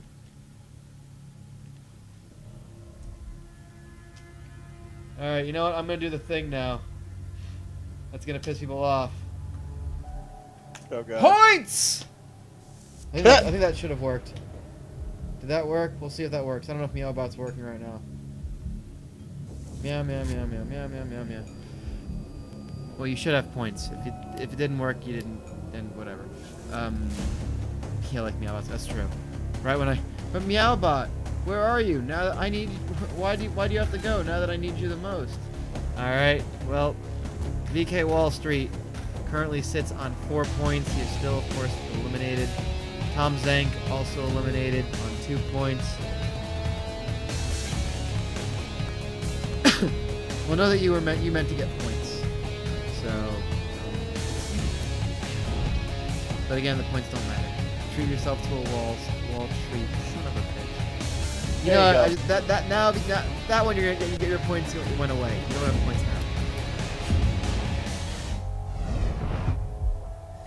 now. All right, our next G-1-900 match involves a competitor who's still alive in this one versus someone who is very much not alive. It is La Parka versus the Renegade.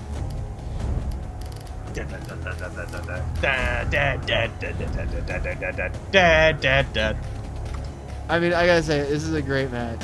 I'm excited. Oh god, I love the Denver Nuggets mascot lowering from the ceiling as if it was being hanged. It's Sting! It's Sting. And the cheerleaders, there's so much to go by. The cheerleaders are still doing their thing. They're cheering, they're applauding this passed out dude. I want so much to watch this clip with Sting's WCW theme playing in the background. It's the minute the mascot touches the ground and the legs kind of just give way, and it's like, oh my god, he is not okay.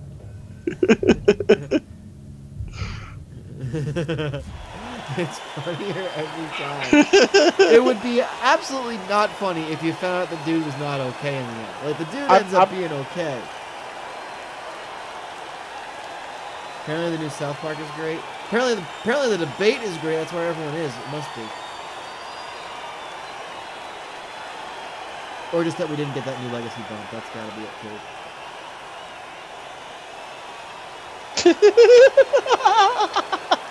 I'm playing the Sting theme and watching it, and it's perfect.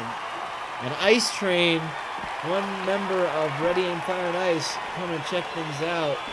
Cheer on his leader, the Renegade.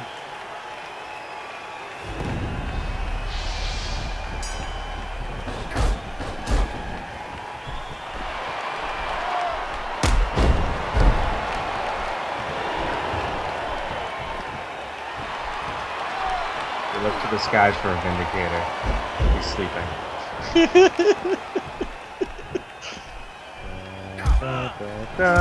Carmelo, Danel Gallinari. And wait a minute, Wallstreet, VK Wallstreet? Oh, he puts the boots to La Parka. Oh no! Oh, wait a second. Wait a minute. What's the point of that? I don't know, but here's the Renegade getting the pin, and La Parka kicks out. Has Wallstreet joined Ready Aim Fire? I guess he has. Ready, aim, fire, ice, and pay your taxes. Yes. Wow. Renegade going for the cover again. Everyone factioning up. I guess so. They're sensing warfare. A war. Yes. Ready, aim, fire, and ice. They were going to keep the name the same. It's just sticking. He's the and. He is the and. Yes. It'll be, instead of an and, it'll be a $sign now. I'm actually going to go do that. Ready, aim, fire, ampersand, ice. Fire, $sign, ice. Amazing. Amazing. Damn it. This makes me so sad. That he's part of that team. Yeah. Well, we don't have to make it happen. We can just make it. No, that he I hates love it. Parka. Fuck it, I love it. All right, and your winner. And what was that? 1 minute and 49 seconds. Wow, the Parka is. The Renegade ends on 6 points. So he is mathematically eliminated.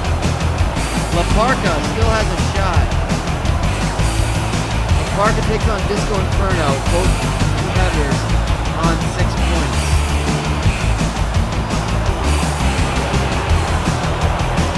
Not letting me hit B, you guys. Uh-oh. God, what else is going to happen to Parka? Seriously, Parka. Well, he's going over to our Estonian announce table.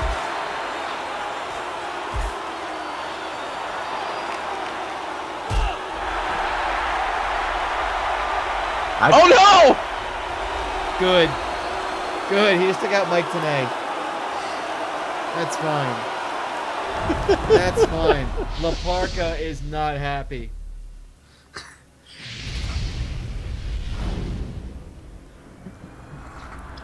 And that leaves one more G1. Whoops. No, go away. Go back. Shit. It actually does involve Bobby Eatin. The G-1-900 could have a lone person at the top of the table. Bobby Eatin. But if the Cure wins, then we got a 1, 2, 3, 5-way tie. Yeah. The 4. Well, Renegade too, but Renegade probably won't. Renegade's can't. out. Yeah. Someone of these is gonna win. And then Wallstreet could win and have 6 as well. So it could be very close to that everyone on 6 thing that I was joking about. It literally could happen. Who was it again? Oh yeah. The Cure, Prince Iaukea. This is a huge match. The Cure. No pun intended. Yes, it is a huge match. The Cure on 4 points. Bobby Eatin on 6. I'm excited, by the way, about this faction warfare. Oh, me too. I'll go inside baseball here. I've been planning it. Like, we've created, before I joined here, I made sure to create the horseshoe-led Sex Dungeon of Doom. The snack pack currently has Bobby Eatin, Johnny Grunge, and Shannon Moore. Amazing. Which is funny, because I tried to make Johnny Grunge fatter, and he was already about as fat as the game would let me make him. I think it's time for a trios tournament. No. Sometime. No, we did this. It didn't work. I think. Want to hear my weird idea? I'll go inside baseball. I think you should have a tournament of trios, but the losing team, it's a reverse tournament where every time you lose, you advance, and the final team has to break up. Well, but it's just all fun. No. Oh, you know, it's an idea for Link. I don't like this. I like the idea of losing faction disbands, like as a feud ender, but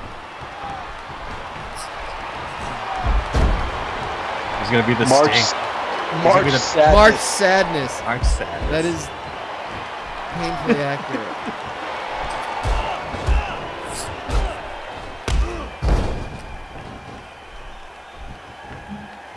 Now this match is a battle of ideologies. The Cure, obviously, a man about exercise, about eating right, about, good, going to bed early, denying yourself pleasure. Bobby Eatin, a gluttonous grappler from Alabama with a body to boot. Yeah, Bobby Eatin, the Cure, Prince Iaukea, a man who is very loud about his exercise routines, taking on Bobby Eatin, A man who currently has long strings of chewing gum on his trunks, stuck to his tights.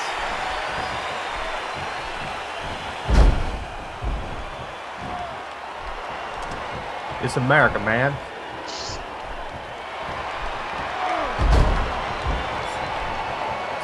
Oh my god.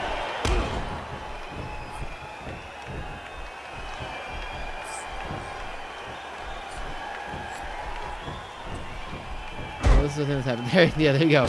There are jam stains that look very uncomfortable in that. The turds in the punch bowl were Van Hammer. Was it Tom Zenk?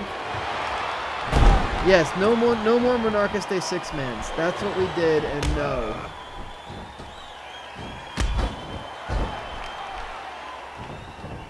It did not work at all.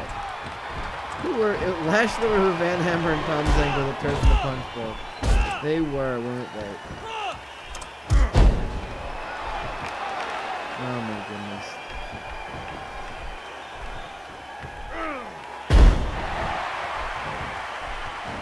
Meanwhile, Bobby Eatin stomping on the back of the Cure.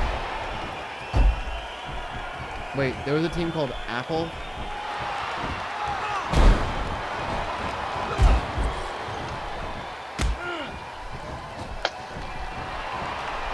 That was the pre-YouTube days.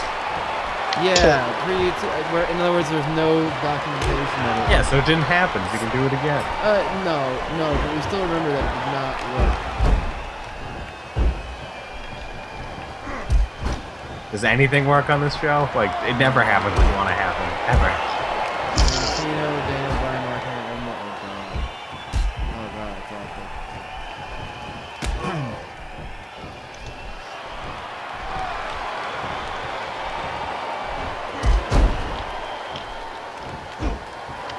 And Bobby Eatin trying to just bashing the Cure's head on the canvas. I guess he thinks it's some sort of coconut.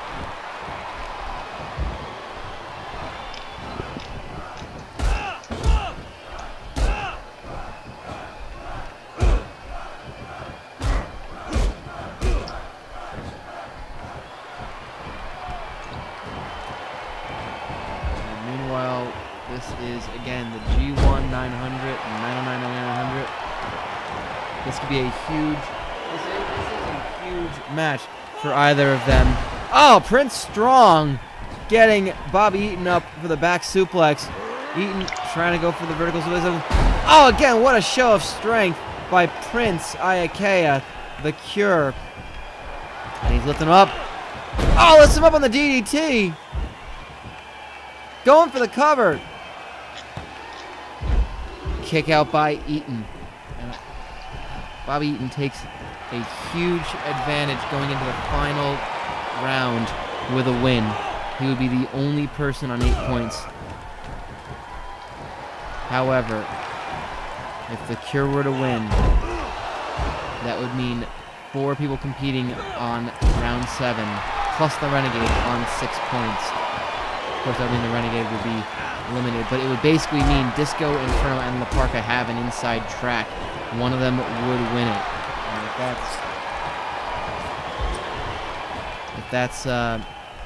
it gets to that, we'll figure out, we'll do some calculations. Oh, German suplex! German chocolate suplex by Bobby Eatin. And goes for the DDT bone. Still working on these. Another running DDT bone. DD Toblerone. DD Toblerone. Dangerous, delicious, terrifying. Oh my god, the dangerous, delicious Toblerone. And Prince Iaukea reversing it into the headlock. Oh, just punches him right in the forehead, right in the noggin. Floats over with the neck breaker. Whiplashing. Bobby Eatin hasn't experienced whiplash like that since he crashed his little motor scooter in a Walmart. Because you know he would. Oh, the DDT is Domino's double popping. No, it's totally the German chocolate suplex. I'm going with that one. I like that one. Or, oh, it's a suplex, it's a souffle. Gotcha. And has him up in the... Oh, and just punches him right in the crotch. Oh, Jesus, repeated punches to the dick. Bobby Eatin is fighting to win. He knows how much this means. And how much he's going to eat. Oh, punch right to the back. Forearm smash. Has him in the corner. And Prince trying to work his way out of it. Oh, this is great. This is really fun. I never thought what we could have a draw. It is 3.5 minutes to go. Prince Iaukea, uppercut. Has there been any draws yet? Not yet. I mean, I believe, as far as I know, he's still injured. We'll have our first no contest, or a forfeit match, to start off block B round 7. And just, you know, Prince Iaukea does not look like he's having fun, but it might look like it. Those are not pillows that are being jabbed into Prince Iaukea. Those are the doughy shoulders. And going for the cover is Eatin. And he gets the victory. Bobby Eatin. 8 points. We're one step closer to the idea I pitched to Brian several weeks ago. Of champion versus champion. It could happen now.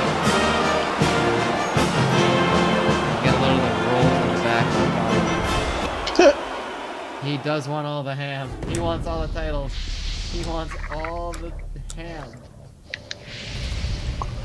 Yes, 8 points ATE. Now, was Bobby Eaton's success, has it increased since he gained the weight in WCW Universe Mode?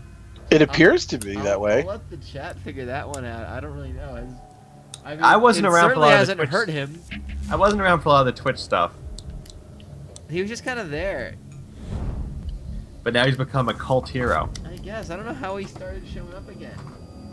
Alright, let me do some math real quick for Yeah, you. some success before. Yeah, let me figure out. I'm going to go ahead and... Since his weight gain, he has not only gained a fan following, he has gained a couple of new pant sizes. Yeah. He had some success, not of the success that he's had now. We kept joking that, like, he was going to, yeah, he's injured. We can't select him. Okay.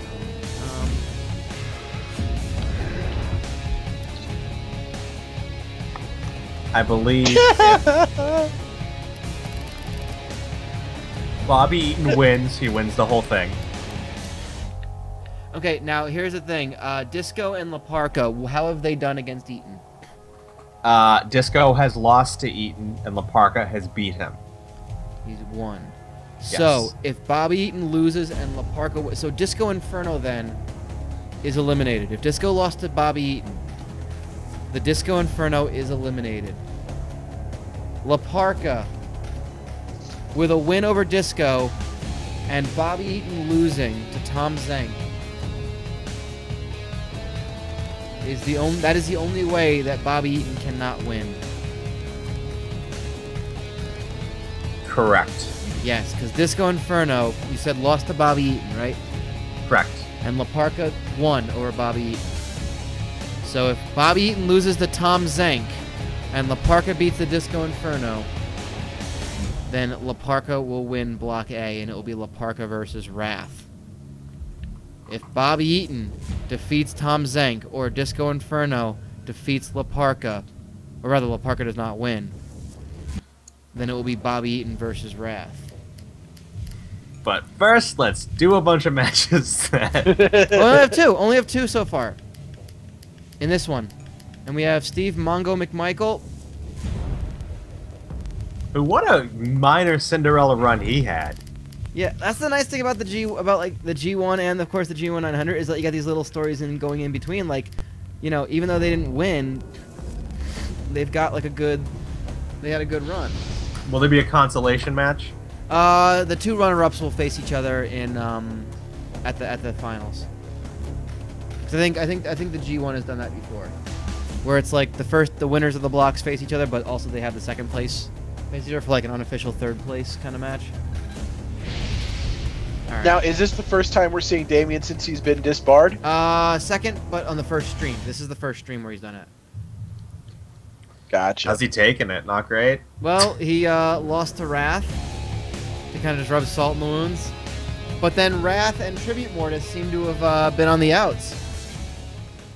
Oh, very interesting. So really not sure how that's all working. Now, keep in mind, even though this match doesn't mean... This is a moral victory for Mongo, with a chance to cement himself as the number 2 This is for pride. This match has... Both of these matches, unfortunately, have no bearing on the outcome. I'm just kind of putting all these in here. But the Jerry Flynn Wrath match is if Jerry Flynn if anyone beats Wrath, that's it would just be a huge story. Because Wrath is in. Wrath is in no matter what. And can he go undefeated? Yes, that's really what it is. That's really what it comes down to. Can Wrath go undefeated? And you got to figure, you know, regardless of how his path goes, Copa El Dandy's coming up. People are trying to impress to get in that. Yep. Who else is better than a tournament? Yeah, I don't know who's like. Honestly, I think Wrath is kind of just carving his own path out right now and just kind of saying, you know, I don't need to be. He's kind of doing the opposite of this whole like everyone's starting to align themselves. He's just going lone wolf on this one. I'm also doing this while I'm updating the wiki, so this match is kind of, that's why I'm kind of like, yeah, this match is happening. Tribute Mortis pinned World Champ Texas clean, then Wrath came out and laid both of them out. And there you go, there's your explanation. And I know everyone wants Mongo to feud with Bobby Eatin, but I think Mongo should form the 4 Horsemen. The WCW Universe Mode 4 Horsemen. I don't even know who it would be. He might have to. If we're talking about the faction, we're talking about the greatest faction of wrestling in history. Jesus, not this again. Here we go. I'm not upset by this, but oh god, not this. And we're going to Applebee's after the show, and you're all paid. Oh my god. So the Parka's on 6, Disco's on 6, Renegade's on 6, Leroux's on 4, VK's on 4, Zenk's on 2. Publish. I believe that'll be correct. I don't even know who we in the 4 Horsemen. I'm trying to think if there's anyone obvious. Yeah, that's right. Tribute Mortis pinned the world champ Texas clean. And then Wrath came out and laid both of them out, so Wrath is letting the world know that he wants the belt. I guess that's how it's working, yeah. I mean, I think at that point I had to make Tribute Mortis versus Texas at the G1 final, don't I, guys? Sounds that way. What pay-per-view is the G1 final? Is it just like a classic? It's like no. There's actually 2 in the month, so it works out nicely. So it doesn't take a pay-per-view away. What show is it? Well, I think this month has Hell in a Cell and Bragging Rights. Ah. So yeah, I don't. So Caged Heat and you just call it G1. Yes. Go Cage, why not? All right, let's see. So yeah, we can officially say that Evan Karagias finishes the tournament on 8 points with a forfeit win over Hollywood Barbarian, who is unfortunately unable to compete. So that will be that's unfortunate. Hollywood Barbarian was one of the early people who liked his chances in this, and then he got hurt. He had a tough run. Only 2 wins. Lost to Wrath, lost to Mongo, lost to Jerry Flynn, and now lost to Evan Karagias. His only wins over Zenk. And, excuse me, not Zenk. His only wins over Lash, Leroux, and Damian. So not a good turnout by Hollywood Barbarian. Very disappointing. Hopefully he can recover in time for the Copa El Dandy. And Damian going for a cover. 1 count on Tapeworm Mongo.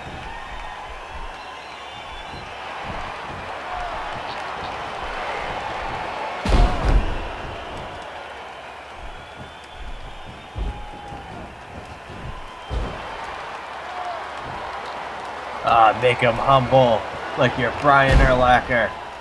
Yeah, reference. Yes. Exactly. Who are you, are you my JBL with your sports references? Yeah. Sports guys. Sports guys. Sports guys. I'll be taking your calls. And then I'll be yelling at you when I hang up the phone. I wish you guys could hear Boston Sports Radio. It's everything you think it is. I get DC Sports Radio. It's not much better. Oh, but Boston Sports Radio is another level of just insane. Because do they say fraud a lot down there? Because everyone here is a fraud. Oh, really? Yeah, everyone's a fraud, and they hate everybody. Everyone believes that the skins are going to the Super Bowl. What? I don't think the skins believe the skins are going to the Super Bowl.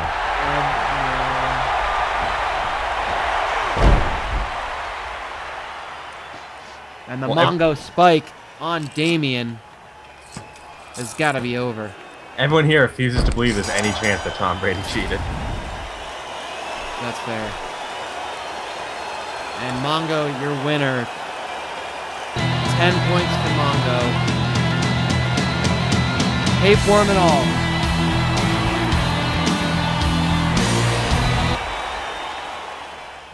You know, that'd be funny. If Mongo reformed the Four Horsemen, he'd now be Famine.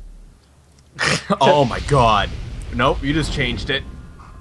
Your idea's better. Well, Mongo, your winner. I don't know. Hey, Chad, who would you want to see if they did a Four Horsemen? Out of curiosity. Wrath and Flynn. Okay, so I can't go ahead and simulate that. Get that out of the way. I don't care about Bobby Young Jr. versus Ice Train. As much as I want to see Malibu Meng versus Viano 4. Oh my god. I think the match that we all... It may not be for much at this point, but I still think that Wrath versus Jerry Flynn deserves our attention.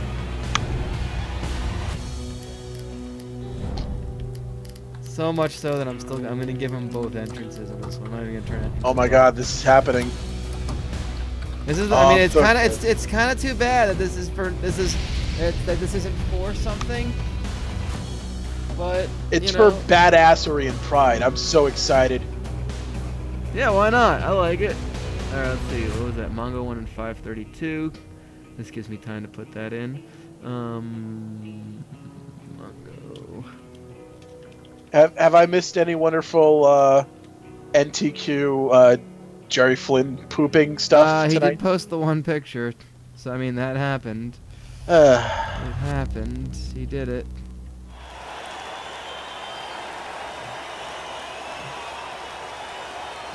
Okay, so that currently puts Mongo on 10 points.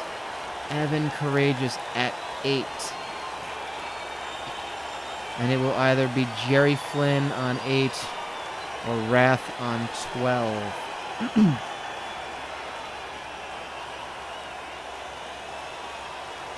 And that will be the end of Block B. But what a block it was. I mean, there's really so much to talk about.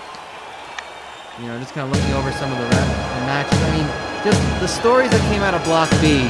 This man's dominance that eventually led him to become the winner of the block.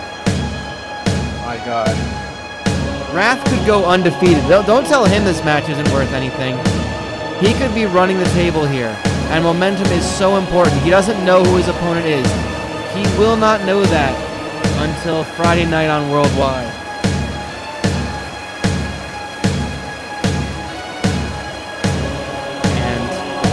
Jerry Flynn had a good run in the tournament. Losses to Evan Karagias and last time to Mongo were really what doomed him. And again, Evan Karagias putting in a good effort. 3 wins, not counting the forfeit win due to Barbarian's injury. His only losses to Mongo and Wrath. Good showing by Evan Karagias. Again, we saw guys like Lash, Leroux fail to get a single win. Damian, who would come in as an early favorite, failed to really get things going. I mean, that's just a lot of surprising things happening. A lot of surprises in Block B. But in the end, it's all about Wrath.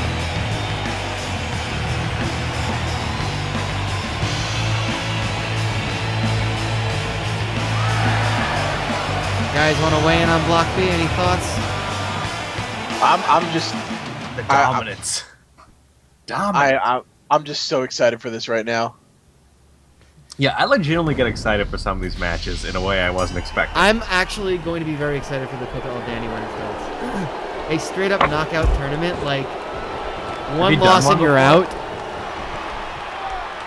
It's not going to start up right away. I think I'm going to wait a month in game. Because actually what I'm doing is going with the calendar, the in-game calendar, and I'm going a little inside. You know, fuck it, we got 31 people watching. You guys are dedicated. You guys are here.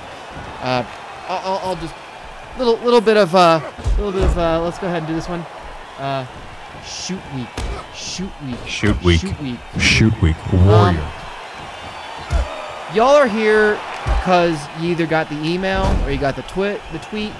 Or you found out that we were doing WCW Universe Mode, or maybe you checked the schedule at the bottom or whatever, and super appreciative of that.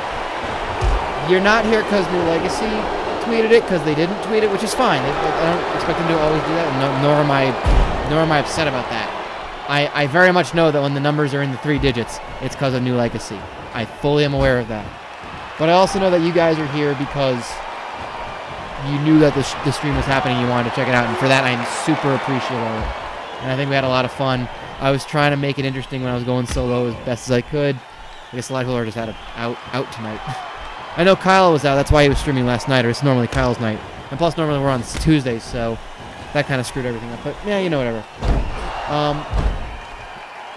I'm here because of New Legacy, but that was back at HCL3. That's always good too. Yeah, we know that. Like we kind of, you guys all were fans of them first. That's totally fine. I appreciate that too.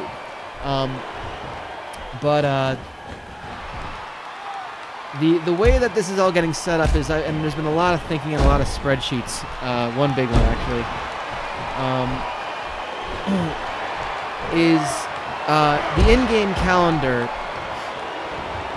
I'm treating it as like a 6-month rotation. So every 6 months of the in-game calendar is going to have the thing. So the G-1-900 using the in-game calendar is going to happen twice a year. World War III is going to happen twice a year. These are going to be the things that are going to happen pretty much. he just did bubble tape wrong. I love it. So basically, in January/July, we will have a tag league. It's gonna be like New Japan with WCW. It's gonna be great. February and March, or August and September, is gonna be the G-1-900.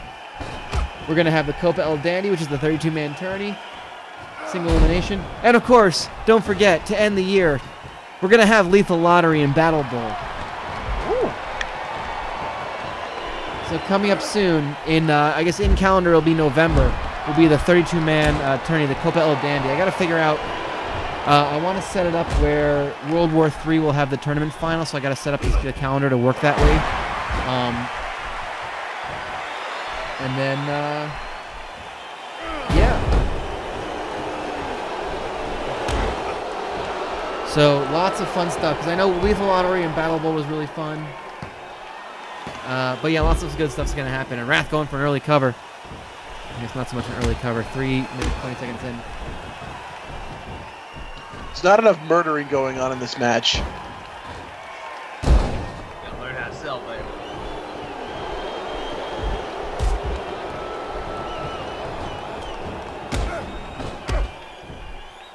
I gotta say, whoever designed the Wrath Caw really did a bang up job. A lot of people, like, that's the thing that makes me kind of sad, is like there are some really good caws that we are just abusing. Char, the interesting thing about that is that yes, the servers are locked, are off, so the roster's locked. And the problem with that, to some extent, is that I have to be careful if I make a new gimmick. So I have to copy over somebody. And if they have 4 attires, that means 1 attire is going away, and I really feel bad doing that, but obviously I'm not really whatever, so. I think it's like, yeah. Would you ever, like, no, it would never. There's no way it's leaving 12, right? Unless, like, you got mysteriously a bunch of free time and a new Xbox. To what? It would never leave in 12, right? we're stuck on W12. I shouldn't say stuck, because Well, it's fine. all I did was just download them all. I mean, I had to go to another creator. Yeah, I'd have to get a new, like, I'd get a new console if that happened, but yeah. It'd have to be like, and even that, creating all the gimmicks again would probably be a pain. Oh yeah, that's true, because all these guys have gimmicks too. Like, that's why people always ask, like, why do you use this game? Because that's what was the current game when I started it. Same as why HCL and Kumite use UFC Undisputed 3. Plus, there's no Pride mode in any of the games after that. So screw that. You got, just buy Brian an Xbox One, and you can get a bunch of new, you can get Elbane. Screw that, get a PS4. I want a PS4. Okay, that was good. Get a PS4. And no one buy me a console. Buy me a console. Could And then Wrath Brian. win the SEC East? Yes. Wrath going up for his... Wrath somewhere in the middle of his 15 wrestling moves in a row, his notable finisher. I wish you guys could see that, like, I, like, text Brian or send Brian messages, like, every other day pitching a new guy for WCW Universe Mode. Yeah. Just change his bait. I got a pun idea. Like, we've been joking about, like, there being faction warfare. I've got a lot of them figured out, because a lot of them have already started to take place. Oh, and there it is, the package. Pile driver, powerbomb, whatever. The meltdown. The package meltdown? The Wrath of Khan. I like it. Done. The Wrath of Khan. And Wrath, Wow. LOL, Wrath wins. Jesus Christ. Jesus. I don't even know what to say anymore. Oh no. Let's go, Wrath! Wrath sucks. No, Brian, don't tell us what happens. I want to know. No, I'm not. I'm gonna stay quiet and just update the wiki, but I can't hit B, you guys. He's jerking up next. Oh, God.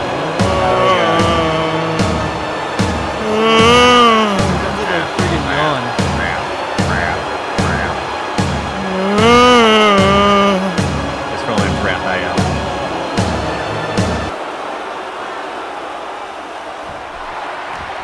Oh my God, again. It's the stroke. No! Why is it the stroke? Why the stroke? He was Goddamn Maestro. He did that last week too. To Wrath? Yeah. Oh, God. We got to figure out their issue. I think he did it to Wrath, right? Scro week. Scro week. Maestro. Alright, Hardcore Thunder, y'all. And it's all remarkable matches that are never getting played. So I would like... And we can always, Stro's like, I'll drink jizz like damn well, please. Well, our champion is Marcus. The Thing's Bagwell. Ben Gordon. I do reserve the right to veto Sure. and address this, but who would you like to see? Buff Bagwell. Have we seen anything from the Hammer Van tonight? We have not. It is time, gentlemen, and assuming there are no ladies watching us. Maybe there might. I don't know. It might be there. Ladies and gentlemen, the Hammer Van has arrived at Hardcore Thunder. Yes! Don't worry, 518. Jim Jowers will be in the next match. And ladies and gentlemen, or gentlemen and gentlemen, Ladies and gentlemen. as the Hammer Van rolls its way down to WCW Nitro, please sing along with us to the tune of Hammer Man. It is, of course, the Hammer Van. I don't know what that is, but okay. We do this every time. Hammer Man was an ABC television Saturday morning cartoon. I just don't remember it at all. It was based around the magical shoes of what turned the MC Hammer into Hammer Man. We don't talk enough about 90s kids television on this We show. don't. We talk so much about it in real life. So literally the song just goes Hammer Man, Hammer, Hammer Man, Hammer, and then he tells like the story of how he gets the shoes, but nobody cares about that. Like the Toxic Crusaders or something. So of course, just sing along to the theme song. It's Hammer Van, Hammer, Hammer Van. Toxic Crusaders. Away from the Toxic Crusaders.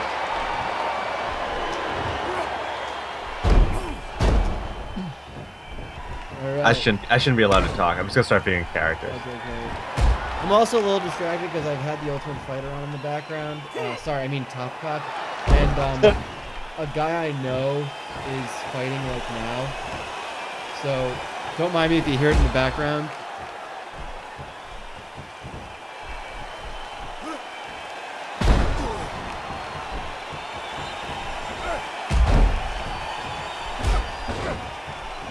Blue Trunks, Ryan Hall. He used to be. He and I used to be at the same gym. Obviously, he was more coaching there, and then he started his own gym, where a lot of my friends went and trained with him. He's much more. He's a jiu-jitsu man, so obviously we didn't interact too much. He also placed third in Abu Dhabi, which is crazy as well. So I'm kind of hoping he does well.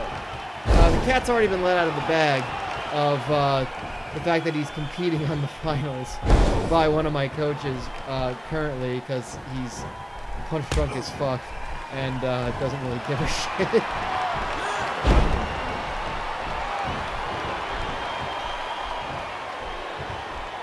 But he could also not know what the hell's going on. Oh, went for the 50-50. Oh my god, he got it. Is he actually getting it? That should never fucking work in MMA.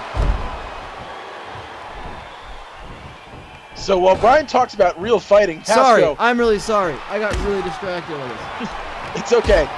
Pasco, Pro Stars, yes or no? A little bit before my time. Oh my god. I'm also like 5 years younger than you guys. Yeah. I know, but still, I'm aware of the concept of it. I'm aware of the concept of it, but I mean, like if I said Mutant League Football to you, would you know what I was talking about?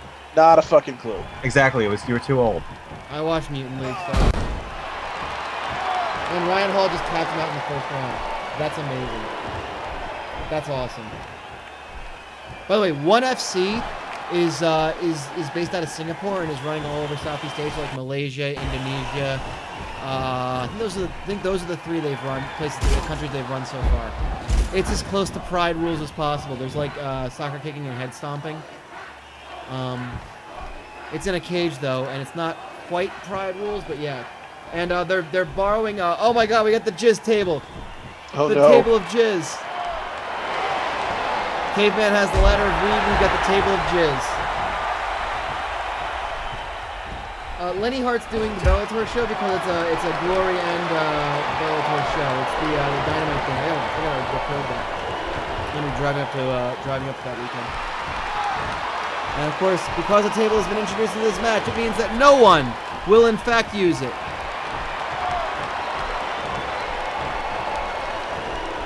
Or it'll catch on fire, not because anyone's gonna light it, just because for some reason Horseshoe's jizz is flammable. It is flammable. It's also inflammable. Flammable and inflammable mean the same thing? What the country? Oh! Oh God! I don't even know how you call that. What the fuck? How does? It's the power of the hammer van. How the? What did he just? Would someone like to take a shot at explaining that? Oh my God! Fucking Pasco's laughing like Kyle right now. Seriously. Oh my God! It didn't even break.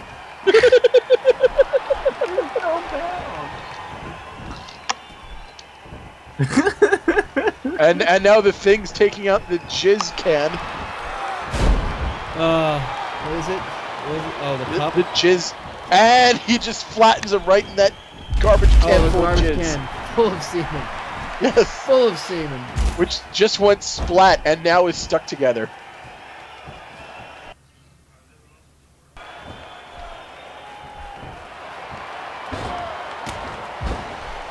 Oh, damn it. This is a wonderful battle right here. I'm not even sad. I'm just disappointed.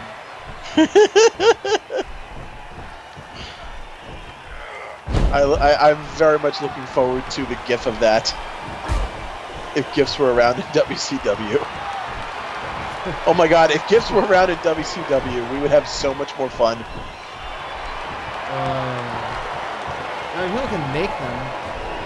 Now, yes, but in hindsight, but you know, during that time. By the way, I feel love the jogging in place that Charles Robinson was doing. He's trying to get away from the evil jizz table.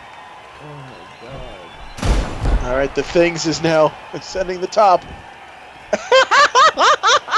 In an attempt to explain, what did I miss?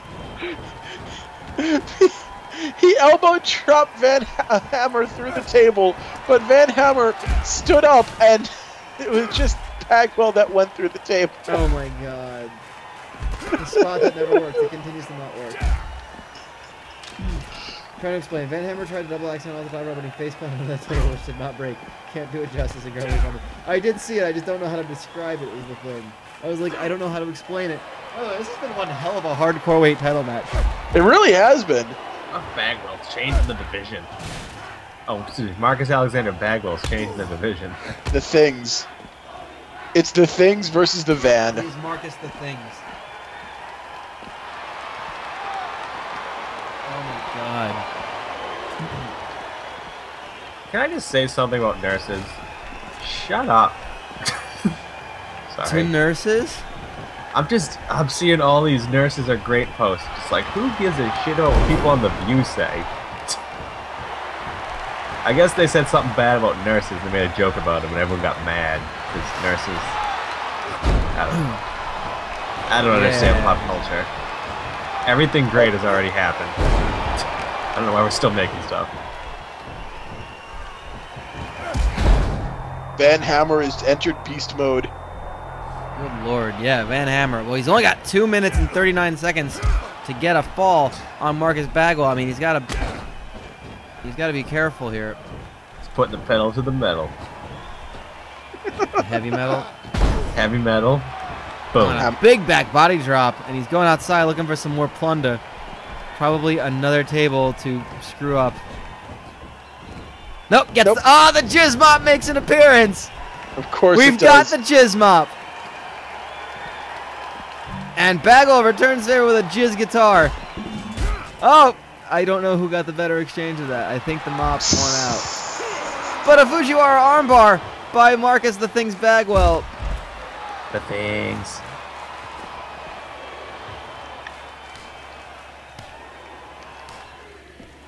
And Bagwell gets the victory.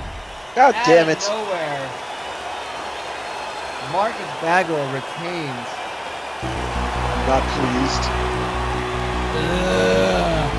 American males. Oh no. God. Oh god. A new challenger looks like he's going to be approaching. I guess we're going to find out that somebody else is going to be challenging the moment.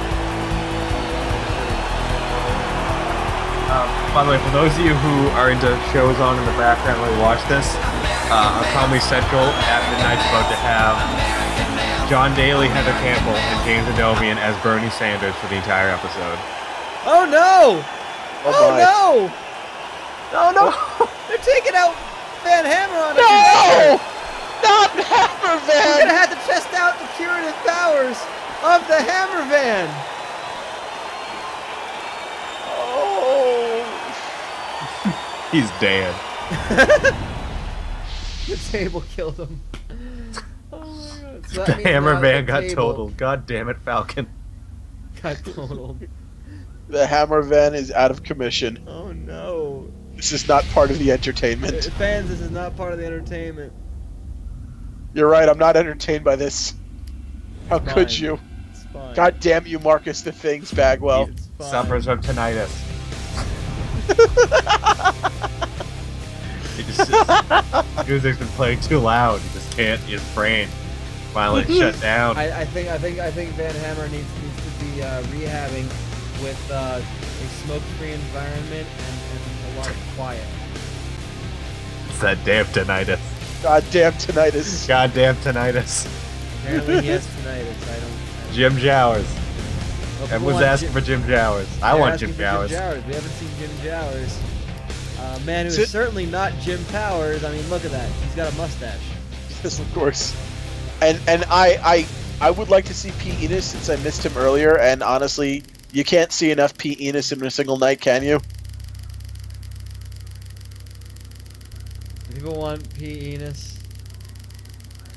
Do you guys want a taste of P. Enos?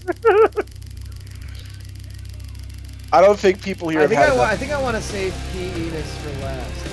Okay, that's fair. I'm gonna put Alex Wright in this match. Because he is doing it for his Fuhrer. Oh my god, fucking James the Domian's the best.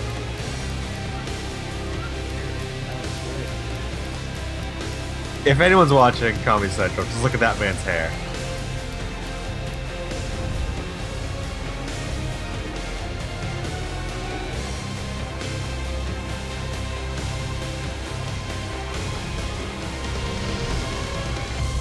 Jizz week. Jizz week. Jizz week. No one else can add to the sex dungeon to him, right? Well, we've got 3 in there right now. Has the third member been named public? Well, I mean, I haven't been hiding it.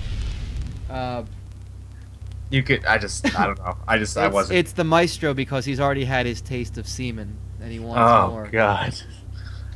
Now, given his attack of wrath, has the semen driven him insane? I don't know how to respond to that. The Nympho Nightmare. The stroke. God damn it. Is he the stroke? You goddamn better be.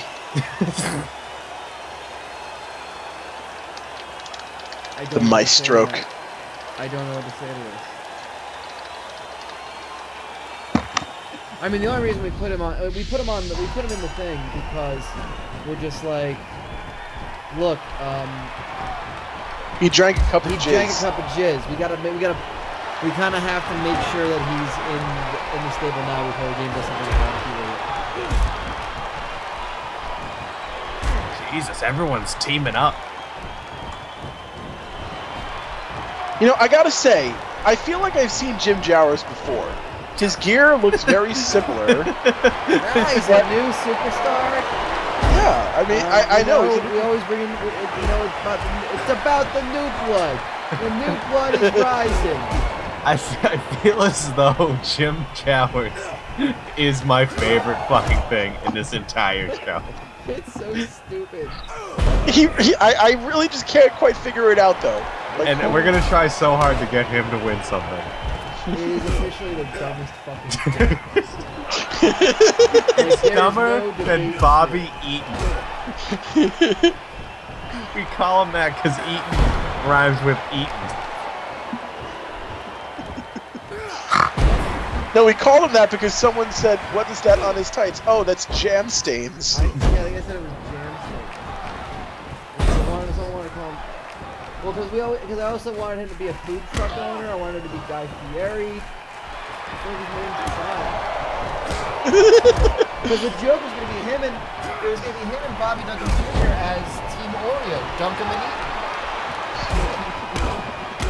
I like. And I remember they feuded with each other, and I wanted to make the match Bobby contra Bobby. It was. It actually was.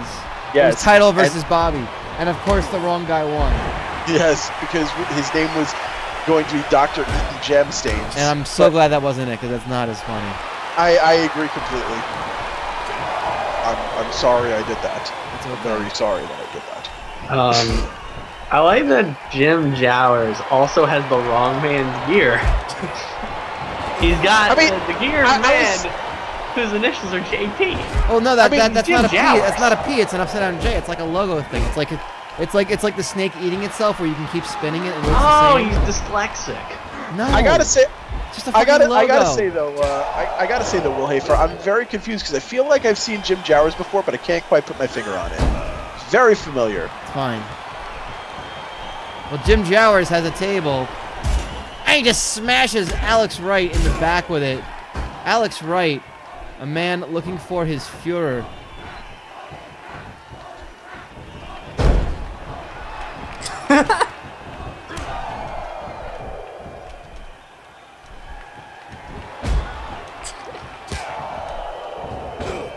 my God.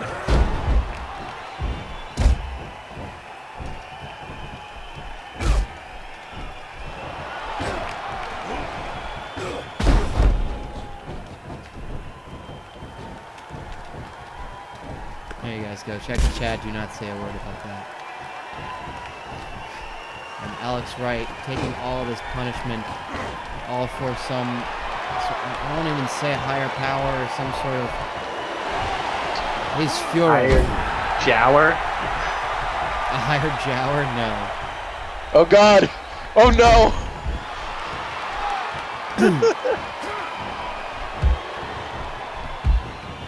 If he ever gets into a tag team with either Hollywood Barbarian or Malibu Ming, they would obviously be the Jowers of Jane. I've already made that joke. Yes, you missed it. Have you? Oh man, I'm disappointed.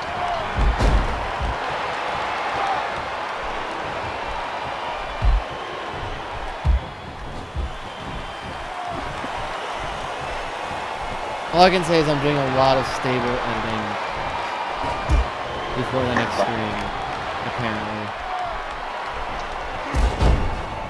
We appreciate the consistent audience of all 32 million of you watching. Yes, 3.2 billion. Come on, let's be honest with you. 3.2 billion, yes. Is that Scotty Riggs? No. Yeah, because it's in the eye patch. Who is that? Marcus Alexander Bagwell? Yes. Marcus the Things Bagwell. Oh, fuck your knees, Alex Wright. Right into the table by Jim Jowers, who has the jizz mop. The Jowers jizz mop. He's got the jizz mop. He's jounding him. That thing's frozen solid. It is. Oh, jizz mop to the back, right between the shoulder blades.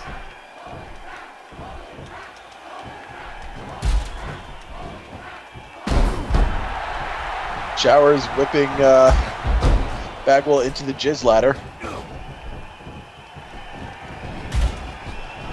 And it's not like, you know, these weapons have, you know, just been graced by the slightest splash of semen. No, everything is covered in jism.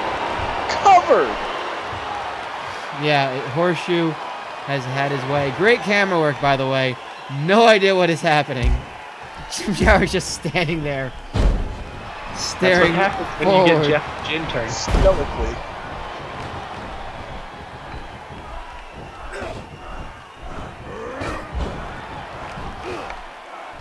And 4 Alex minutes Wright, a left. former- Could we see the things retain once He again? just has to survive. Ah, both of them putting the boots to him.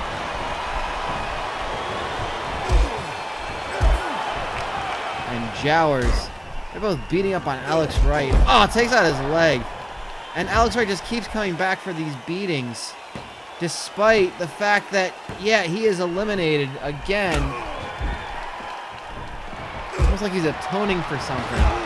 It's almost like something he is representing his entire people, atoning for something terrible that they have done in the past.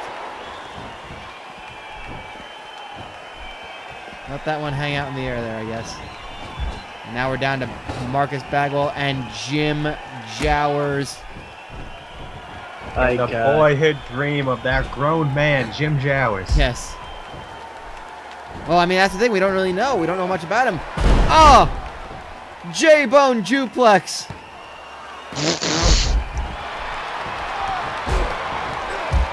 Sounds like a move from Alex Wright stars. Come on, Jim. Come on, Jimmy. Jets, Joe, Jowers. We can't do that again. J- Save it for the Jets, big shows, Joe, kid. Jowers. J. Jess. And Bagwell going for the cover. Might be it, though. 1 count. Jowers says absolutely not. He says, Joe. Jowers kicking He out. doesn't have a speech impediment. Oh my Jowering god, the up. face that Bagwell made on that sidewalk slam is hilarious. the backbreaker. He makes an amazing face. I hope you saw that. How could you not? Well, it happened really, really quickly. People say facial expressions are important in wrestling. No one says that. He arm twisted nothing.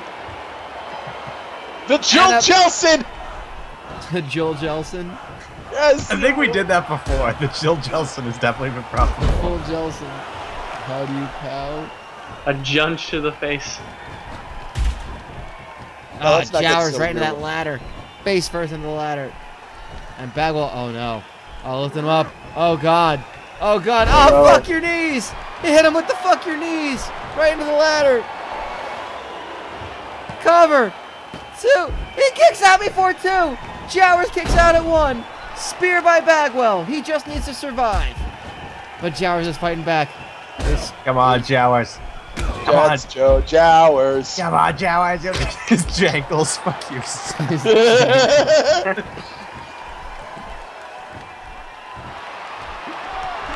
Damn it. These jankles. I can't wait for us to go head to head with Raw. I think we can win.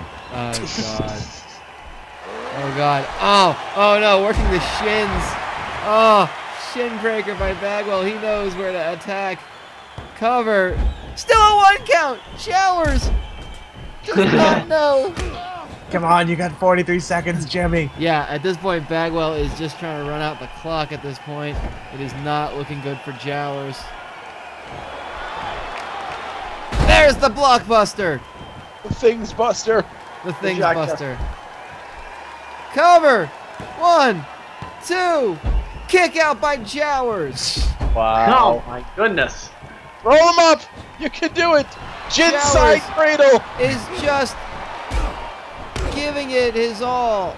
He is not going lightly. He Gotta is go. not going quietly at all. The time limit has been reached. He's locked him in a front chancer till the end of time. So And then he let go. So What a much, jerk. So much Jorditude, yes. Jim Jowers with The unbelievable gintestinal try. Jorditude. Jim Jowers came so close to becoming the hardcore weight champion. Just Dick feeling short. And it is time for our final hardcore thunder match.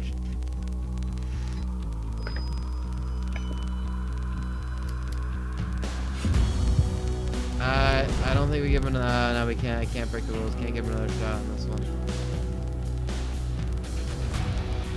But I know who does get a chance. Penis. Yeah, buddy. P. Enos enters this match. Everyone's gonna get to feel P. Enos inside this match. If this is your first taste of P. Enos, well, boy howdy. Boy, howdy indeed. Alright. Someone wants Pisces. I am inclined to agree. Okay. Have we seen Rocco Rock do anything lately? No, we have not. However, I don't know about Rocco Rock, but I think his fat and unrecognizable former tag team partner Johnny Grunge Oh no. of the of the snack pack. This goes into the G1, can't be him. So in this match, we have Marcus the Things Bagwell, who's a loner. We have members of the Sex He's Dungeon. currently currently is unaffiliated. We have member of the Sex. Yes, we got faction warfare in this Can I match. tell that Marcus thinks Bagwell, every time he's the hardcore weight champion, is kind of awesome? It works. Kenny Kaos too. Despite like us kind of not really wanting it, he's been pretty good in it. So we've got 3 different factions representing this. We got the Snack Pack, represented by Johnny Grunge. We've got the Signs of the Zodiac with Pisces. And we've got the Sex Dungeon of Doom with Penis. Every time you say it, you just linger the P, and it just makes it so much more that's fun. his name. His name is Penis. Stop it! God damn I'm it! gonna say it as a letter and then a name. His last name is Enos. I love Pisces so much. It's just that random dolphins on his gear. That was totally part of the gimp. That was totally part of the car. I didn't do that.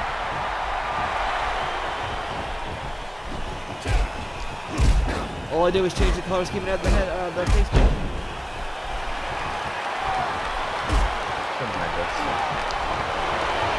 I wish the 69 on the back of Johnny Grunge's jersey stands for his weight, and every time he's weighed in, he's introduced as weighing in at 69,000 pounds.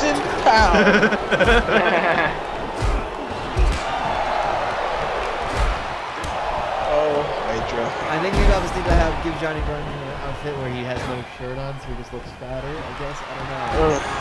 Or just make the shirt like that form-fitting one. Because they have those, they actually, there's the option you can create a wrestler and the shirt can either be like loose fitting or like, it's 69 or 18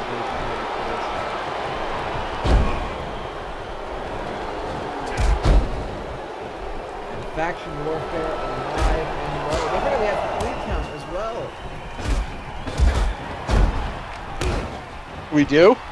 Yeah, the Evan Courageous, Shane Holmes, and the 3 count Demon. Count Demon, yes, of course. How could I forget the 3 count Demon? God damn it. I'm about to do a lot of editing before the next WCW Universe Mode.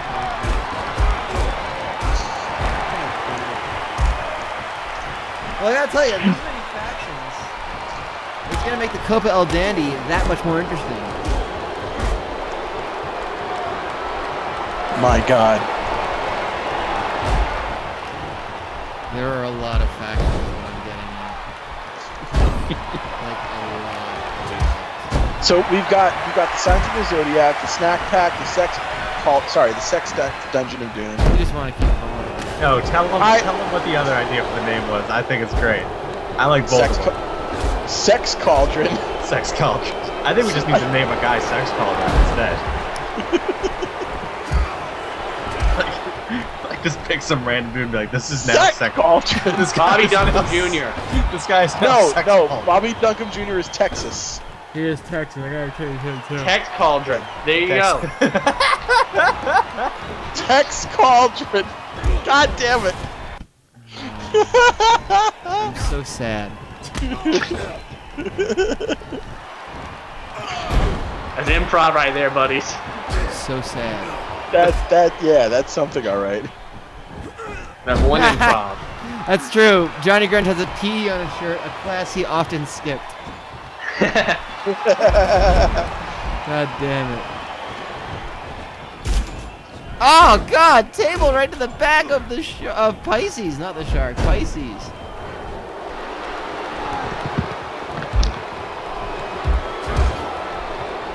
Johnny Grunge, the signature table that he signed 10 times. His dinner table. It's the buffet table now.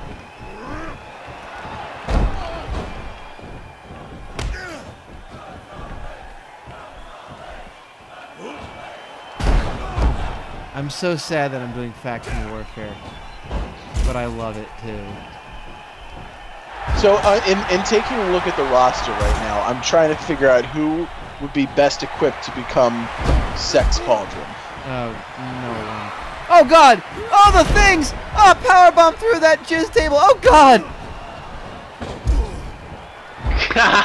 Covered by Pisces! 1 count. That's how important this match is. That is you very can true. be physically impaled by wood, and you'll kick out at 1. And also by P. Enos. God damn it.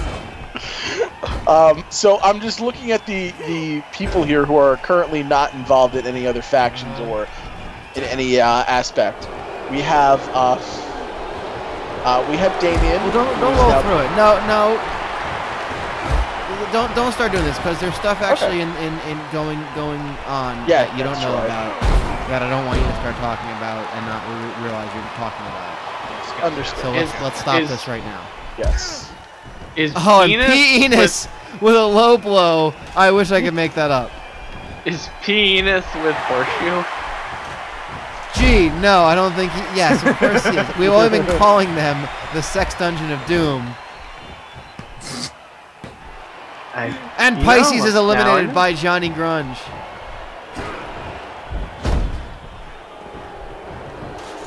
And oh no, there is blood coming out of P. Enos.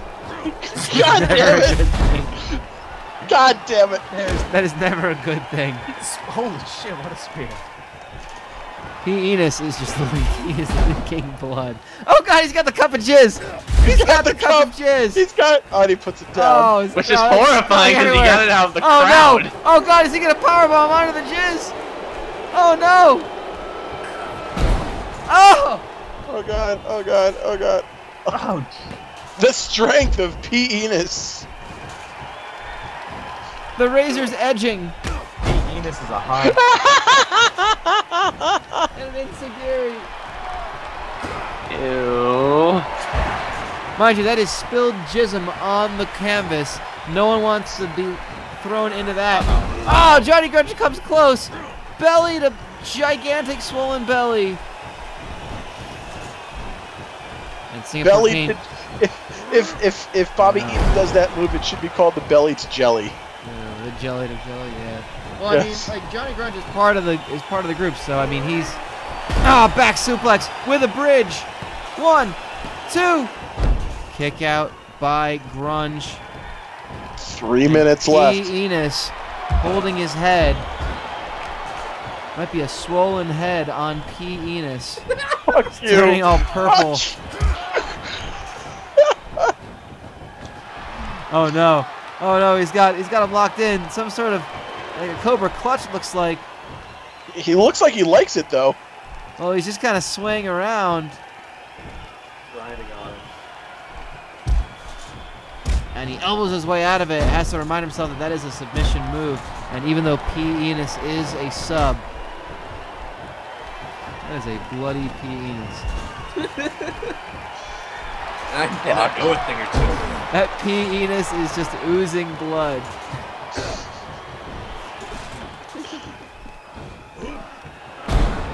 He's got the jizz stick. Get the jizz of it. Beating off on Johnny Grunge. What happened to the cup? What happened to the cup? Uh-oh. Uh-oh. Oh, knee lift. Knee to the face. A knee right to the P. Enos. And Johnny Grunge has a ladder. Because of course he would. Their feet must be so sticky. Well, look at that cup is rolling around. It is just coating the ring. Guys, Marcus the Thing only has to survive for another minute and a half, and he will have ran the entire gauntlet. When did he win the belt? Did he win it last week? Last time, yeah. In the Did he win three-way. it? Was he the champion before? Or did he win it early? In the three-way, he won it. All right, because you know my theory of trying to see whose kid has the most defenses ever, which will never. Oh well, I'm tracking it now. He's won it before. Like he's been a notable hardcore weight champion before we started recording it. Don't worry, no, dude. I've got the title history thing going. Don't worry. All right, sweet. Like I said, it's gonna be interesting. I'm counting the defenses. Oh God! Oh, Bagwell just punched off the apron. That might be the best place for him to be when he's got only a minute left to survive. Takedown by Grunge. And whips P. Enos into the ladder. Ah, spears P. Enos. God damn it. And Bagwell looking to lift P. Enos up on his shoulder. P. Enos is fighting back, covered in blood. Suplex. Whips him into the ladder. And there's Bagwell to take advantage of it. Uh-oh. Ah, neck breaker.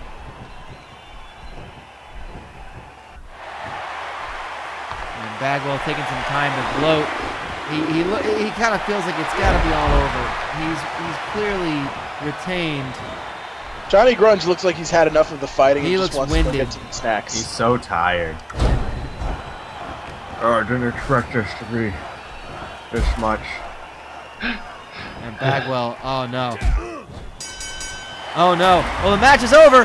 Oh, and Bagwell powerbombed to the ladder. Well, Bagwell retains, but he does not look That was like unnecessary.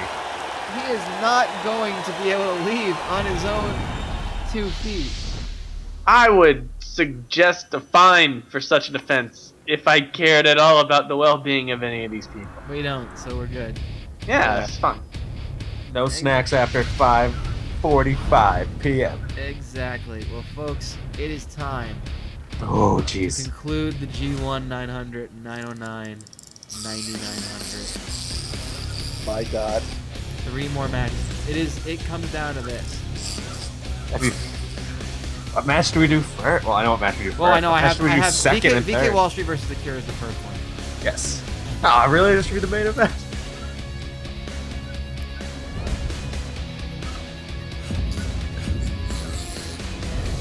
So here's how things stand. Bobby Eaton has 8 points. La Parka has 6. If Bobby Eaton wins over Tom Zenk, then he will face Wrath in the finals of the G-1-900.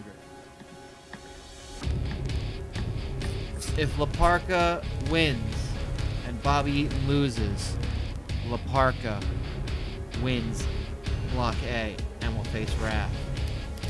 If La Parka loses, then it will go to Bobby Eaton, regardless of that outcome. That is what it comes down to. Now, based on that, I don't know what match you put first, other than obviously you put BK Wallstreet versus The Cure. I think we let the chat decide which one they want to see first. I mean, either way. I mean, I initially said Disco versus La Parka, but I don't know. I mean, because they're both kind of determined on each other, aren't they? Yeah. Like if it doesn't go the way we expect it to go, either way the drama's lost in the final match. No like, matter what yeah, we that's do. the thing. Like, we could have Bobby Eaton. Like, if Bobby Eaton wins the second match, then the third match doesn't matter. And if If Disco La Parka wins, loses in the second match, then Bobby Eaton's match doesn't matter.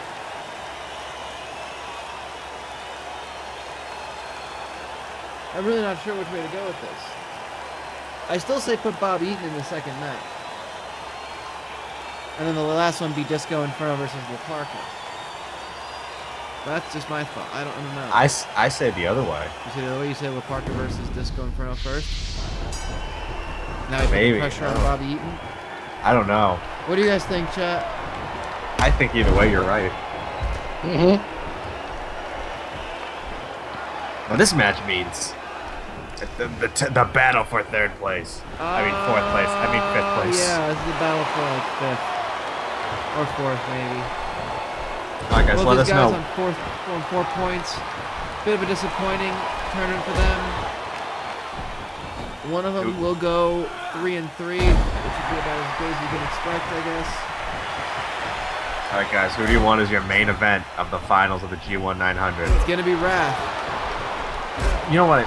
You know what I mean. Eatin versus Tom Zenk, or La Parka versus Disco Inferno. What is the final match? There is very much a possibility that either main event could be meaningless if the right result happens.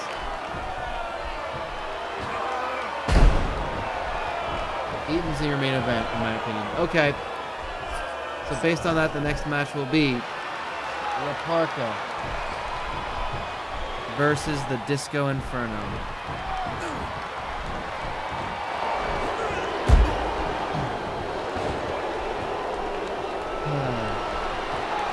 Do you know when the next pay-per-view is going to be? Like, as in, like, in like a real life. calendar? In No, real life. no. Okay. I mean, the next. You don't mean the G1 final, right? Isn't the G1 final going to be at the next? That's the next stream. Yeah. Yeah. That's what I meant, baby. Because I'm not treating that like a pay-per-view. The next pay-per-view is uncensored. BK Wallstreet's kicking his ass. He is dumping him on his head repeatedly. Fucking VK Wallstreet, New Japan superstar. Oh, dude, he was delivering potatoes all along.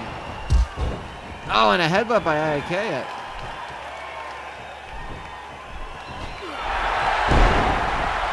Suplex by Wallstreet.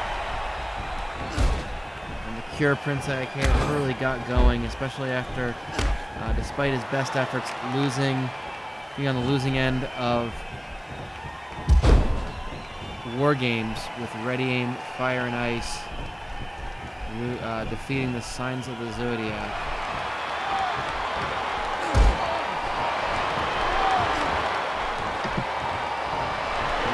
Finished up his obligations. He is no longer a Sign of the Zodiac. He has not had time to change his gear. That's true. VK Wallstreet going with the total strategy.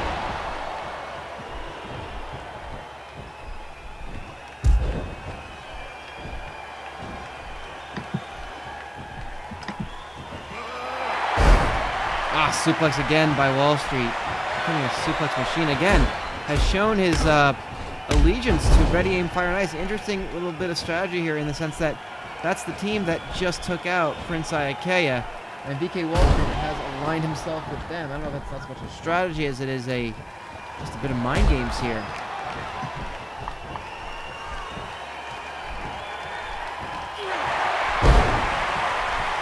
Suplex by Wallstreet. Oh, an inverted atomic drop by Iaukea.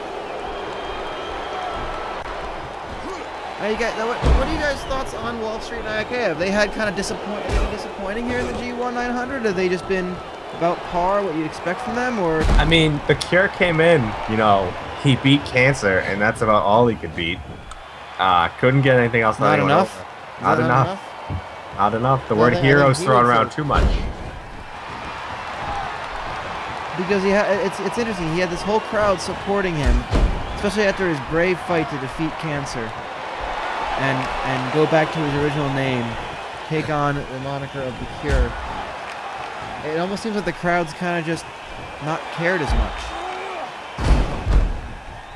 He's the oyster is off the shelf when it comes to the Cure Prince Iaukea. Man, goes for the cover on Wallstreet. 2 count. Reaching about the halfway point in this time with it. Well, I mean, VK Wallstreet is just... He's missing something. He's missing that intangible. Well, maybe that's what the team of Ready Aim, Fire and Ice is at the tutelage of the Renegade. Maybe he's going to start wearing face paint and tassels. Who knows? I don't know. I mean, Wallstreet defeated the Renegade. He's more like okay Wallstreet. Here in the G-1-900. So maybe the Renegade saw something in VK Wallstreet, a man who defeated him, and said, "Yeah, I could add something to this group." He's eating his foot. Oh no, never mind. Who did Wallstreet get? Wallstreet lost to Disco, lost to Parka, lost to Eatin. Defeated Zenk and the Renegade, though. Sunset flip by the Cure. 2 count.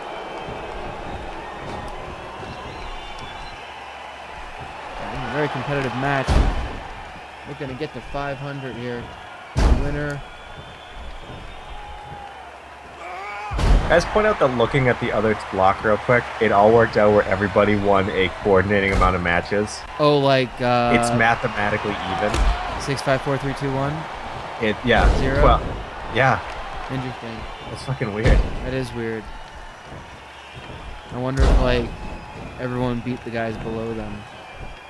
No, it didn't fully work out that way, did it?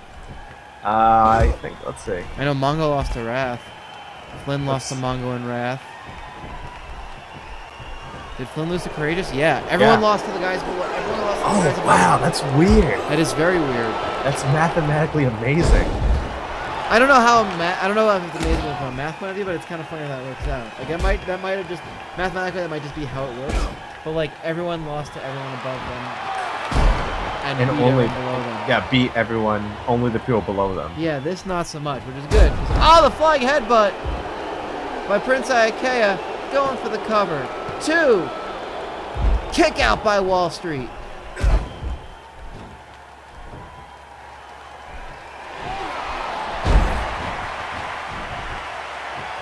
And Wallstreet just gets up and dumps him on his head once more. Ah, stretching him with the ab stretch.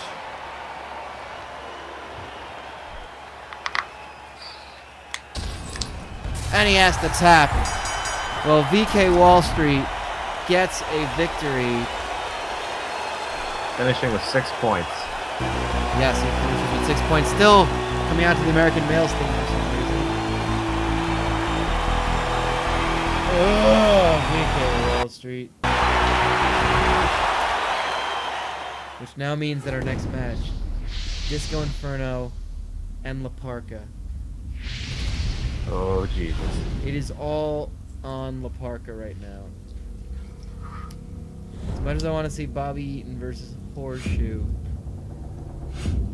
we got important things to cover. This is his second straight win with the ab stretch, really?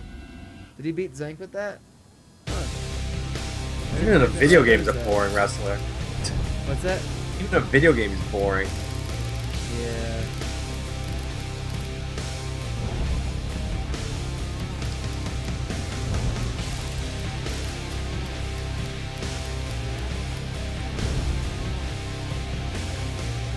I'm gonna have to do a lot of editing when Faction Warfare really starts, because part of the thing is I'm gonna have to color grade everybody.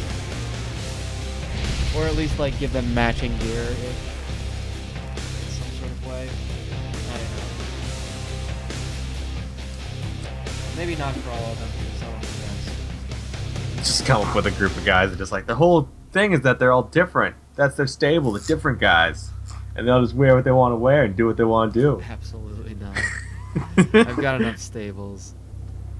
You don't want to have the different guys? I'm not gonna have the different You don't want to have a guys. stable called the other guys, which is just made up of leftover guys. It'll just be called different blokes. Loosely associated friends. Laugh? Yep. Because that's what they do when they hang out, they laugh. No. The pin pals. I hate this so much. I love it. Alright, here we go. This match It's for means almost our everything for La Parka. A win for La Parka keeps his hopes alive in the G-1-900. And a win for Disco Inferno puts him as the official runner-up. That is correct. Yes, that is absolutely correct. What about the new turds in the Punch Bowl? TQ. I wasn't around for that. It didn't happen. That's why I don't believe in science. If I didn't see it, it didn't happen.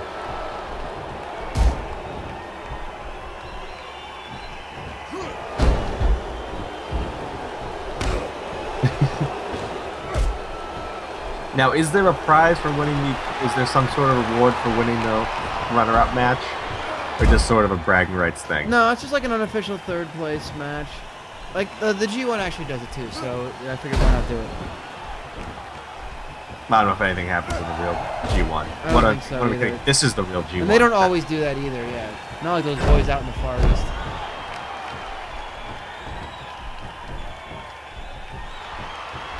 Oh, I'm so excited for La Parka to win, the Bobby Eatin to lose. I'm going to be mad. Working the arm.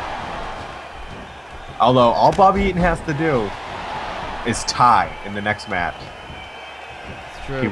He won't. Well, no, if La Parka, yeah, if La Parka He'll lose to doesn't Tom win, it doesn't Zenk. matter. It's a really good Disco Inferno cup. Did you see the trailer for the Disco Inferno guest booker? It's all about his... It's actually the most WCW Universe Mode thing ever, where it's him doing ridiculous ideas. So he's just like, building the evil architect. I have a foundation for success. I have the plant, and the funniest thing, he goes, his idea is like, he's like, oh, you got like, you just film a camera, shoot an empty locker room for 30 seconds. For 30 seconds, then coming soon, the Invisible Man. It's the evil architect building. That does sound terrible. It sounds amazing. I can't wait to see. And his idea that secretly in week 2 there would be able to be Martians, a bunch of wrestlers. I think they just said like it. Is he just booking the dumbest shit?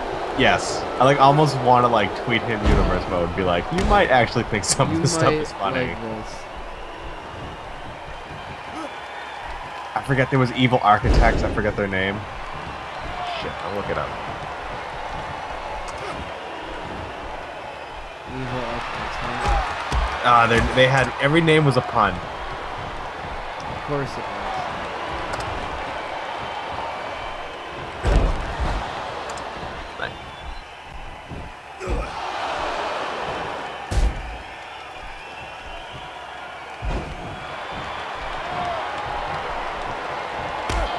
I think it was just a rib. I don't think he was serious. I think he was just pitching this all as a goof, right? Yeah, I think the idea is that it just called the crazy ideas of Disco Inferno.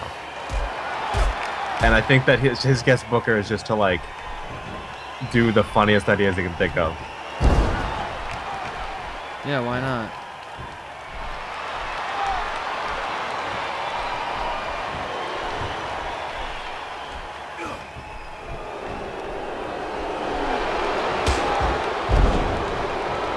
The names were the evil archaeologists of Doug Hole and Artifact.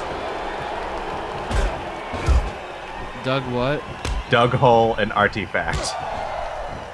Doug Hole? Yes. Terrible. It's his guest booker, so it might be like, I don't know if it's like him. If these are serious suggestions or just suggestions for the fake show to do the most ridiculous. It's only one of those things that I surprised no one's done before. Like just been like, okay, I'm gonna do something stupid and ridiculous. A 300-pound. I'm rewatching it now. 300-pound Jewish tag team, the Jew-Tang Clan. Yoshitonic by La Parka. Cover. It's Ernest the Cat Miller. Well, why is he just watching? Isn't he injured?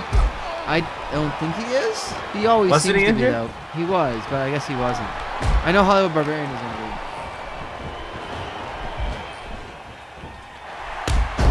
Ah! Flippy shit from La Parka. Goes to the cover, staring right at... Well, not staring at Ernest Miller now. And Ernest Miller's on the apron. He's... I guess he's helping out his fellow dance partner. Are they a team? I think that at one point they were. I don't know. Are they aligned? Dance Party USA. Why not? Why not have another stable?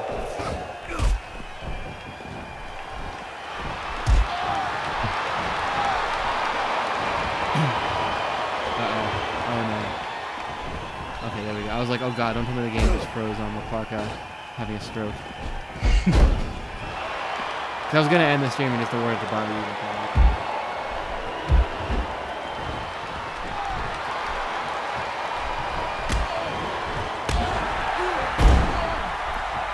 And Disco fighting Parka, back. you got 4 minutes. And Parka must win. Chartbuster. Russian leg sweep. And La Parka fighting out of it. Go to the midsection. Spinning side slam by La Parka. Off the ropes. Senton! And Disco continuing to fight back. Will not say die. This is basically, at the very least, this is a second place match. Steve Mongo McMichael could be awaiting either the winner of this match or Bobby. Head scissors by La Parka. Time is not on his Covers. side. I mean, he is a skeleton. 1, 2, 3. La Parka wins. Oh shit. Oh. I didn't win. Oh shit.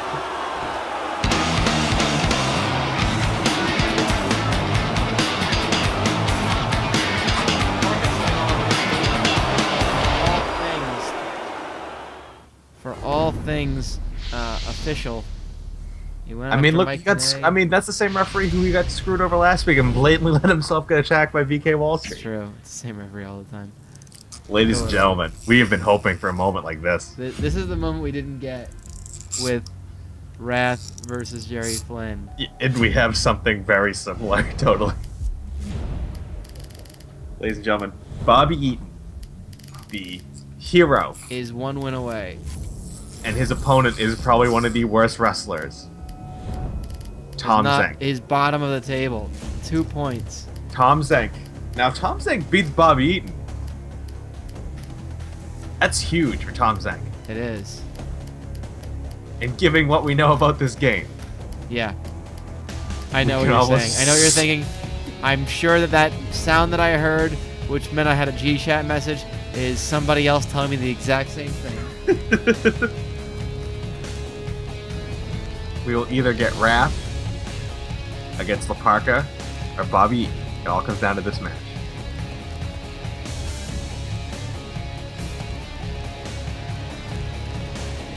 I'm so scared. I'm so excited. I'm so scared.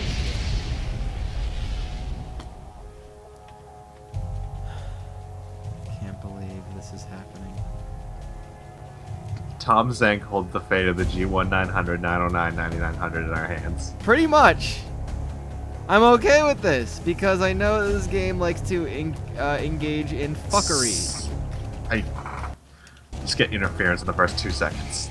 I'd love nothing more than like a really quick,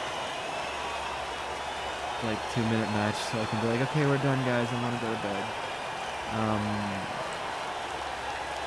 Yeah, the G-1-900-909-9900, I'm gonna say it the whole entire time. It's a great idea until you realize, like, oh, I gotta do so many matches. It's It's okay. like, ah, that's It's fine. I don't mind it.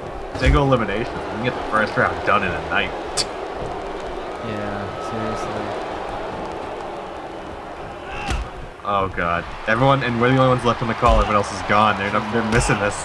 Everyone's missing it. Yep. So how do we? Oh finish Jesus! out? The VK Wallstreet finishes at 6 points. The Parka 8. And possibly Bobby with 10. Tom Zenk with 4.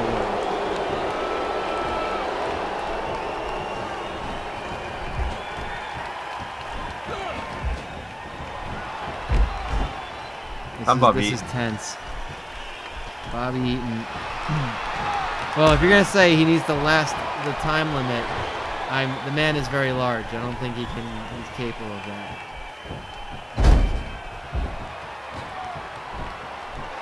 But that being said, Fat Boy Lucha doing some arm drags. Fat Boy Lucha, damn it.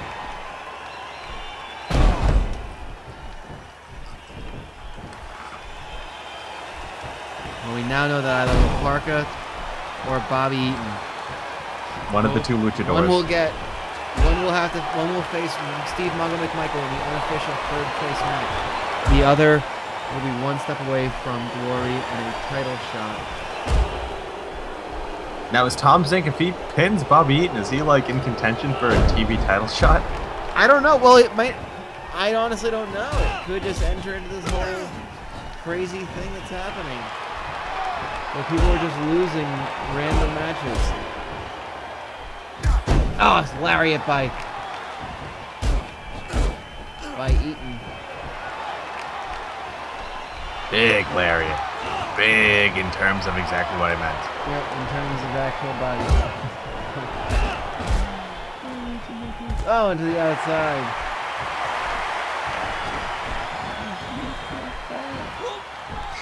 Oh, the strength of Zenk gets him up in the air and takes down the big man.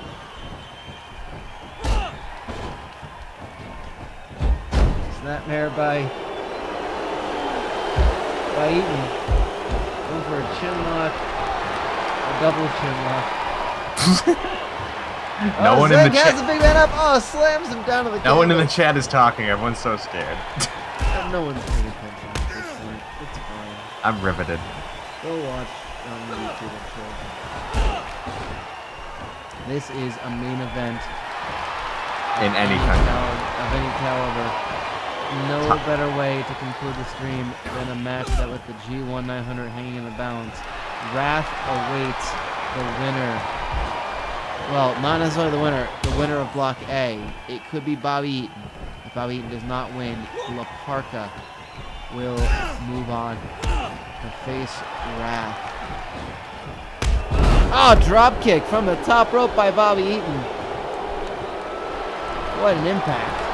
And he's going for the full Nelson. I forgot we named it that. The I'm full Nelson. I'm laughing way more than I should.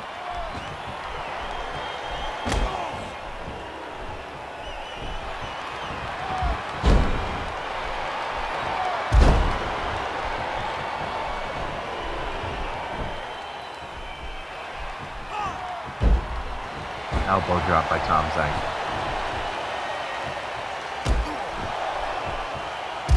Oh, chin buster. Tom Zenk wrestling like a man possessed. He is Bobby Eatin wrestling like a man who is 500 pounds.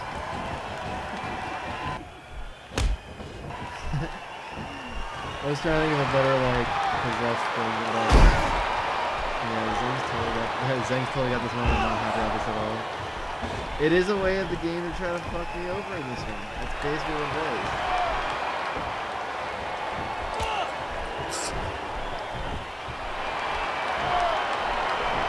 Oh, Lucha Tom Zenk. Oh, and oh my god, on the ropes! Nearly breaking the ring. Good thing this is our last. Oh, Jesus! Match of the night. Because the ring might Big elbow macaronis. Yes, elbow macaroni. Oh, Lucha Tom Zenk. Running fist drop. Tom Zenk is a man possessed.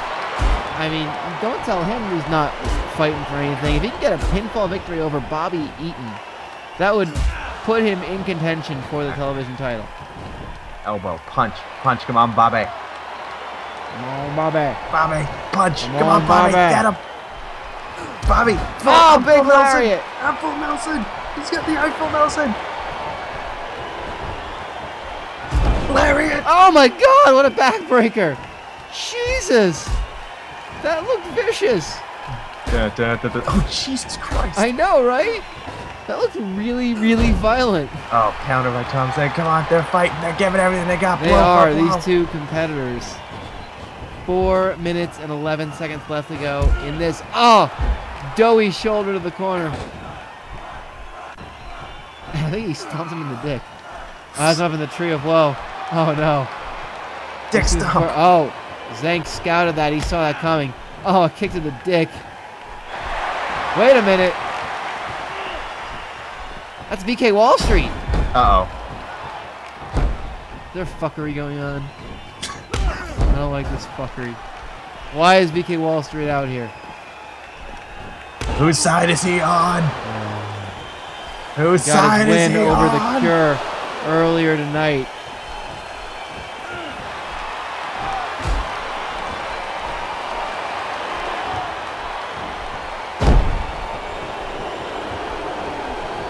Bobby Eatin going for a cover. And wait a minute. VK Wallstreet on the apron. No. What is it? No, not like this. No. No, God damn it, no. And he is John the Rat. Well, the cover. Bobby Eatin has this match won. Come on. And the referee. And VK Wallstreet still on the apron. Bobby Eatin could have covered Tom Zenk Bobby Eatin is for a twice. 75 count. And Charles Robinson insisting on giving the business to VK Wallstreet, who has been banished from ringside. 1, 2, still gets the victory. Bobby Eatin wins it. This fucking game. This fucking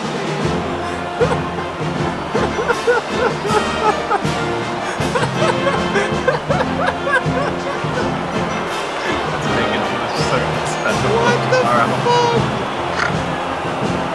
Alright, let's figure out the reason. And yeah, fairly enough, Bobby Eatin giving what for to the referee. What a fucking tournament final. What a block final. Bobby Eatin versus Wrath. It is the Battle of Opposites. Wrath dominated his bracket, destroyed everyone in his path. Bobby Eatin had to fight and claw. It came down to the last second before he could be officially declared the victor. One man had an easy path, one man had a hard path. And he still did that. My God, that ending is Eatin is definitely telling the ref not to touch his pork chops. That's the most WCW Universe Mode ending ever. It nearly fucked up. Alright, so let us recap because we're about to conclude. Thank you all for joining us. Holy shit. So, the finals of the G-1-900-909-9900 are decided.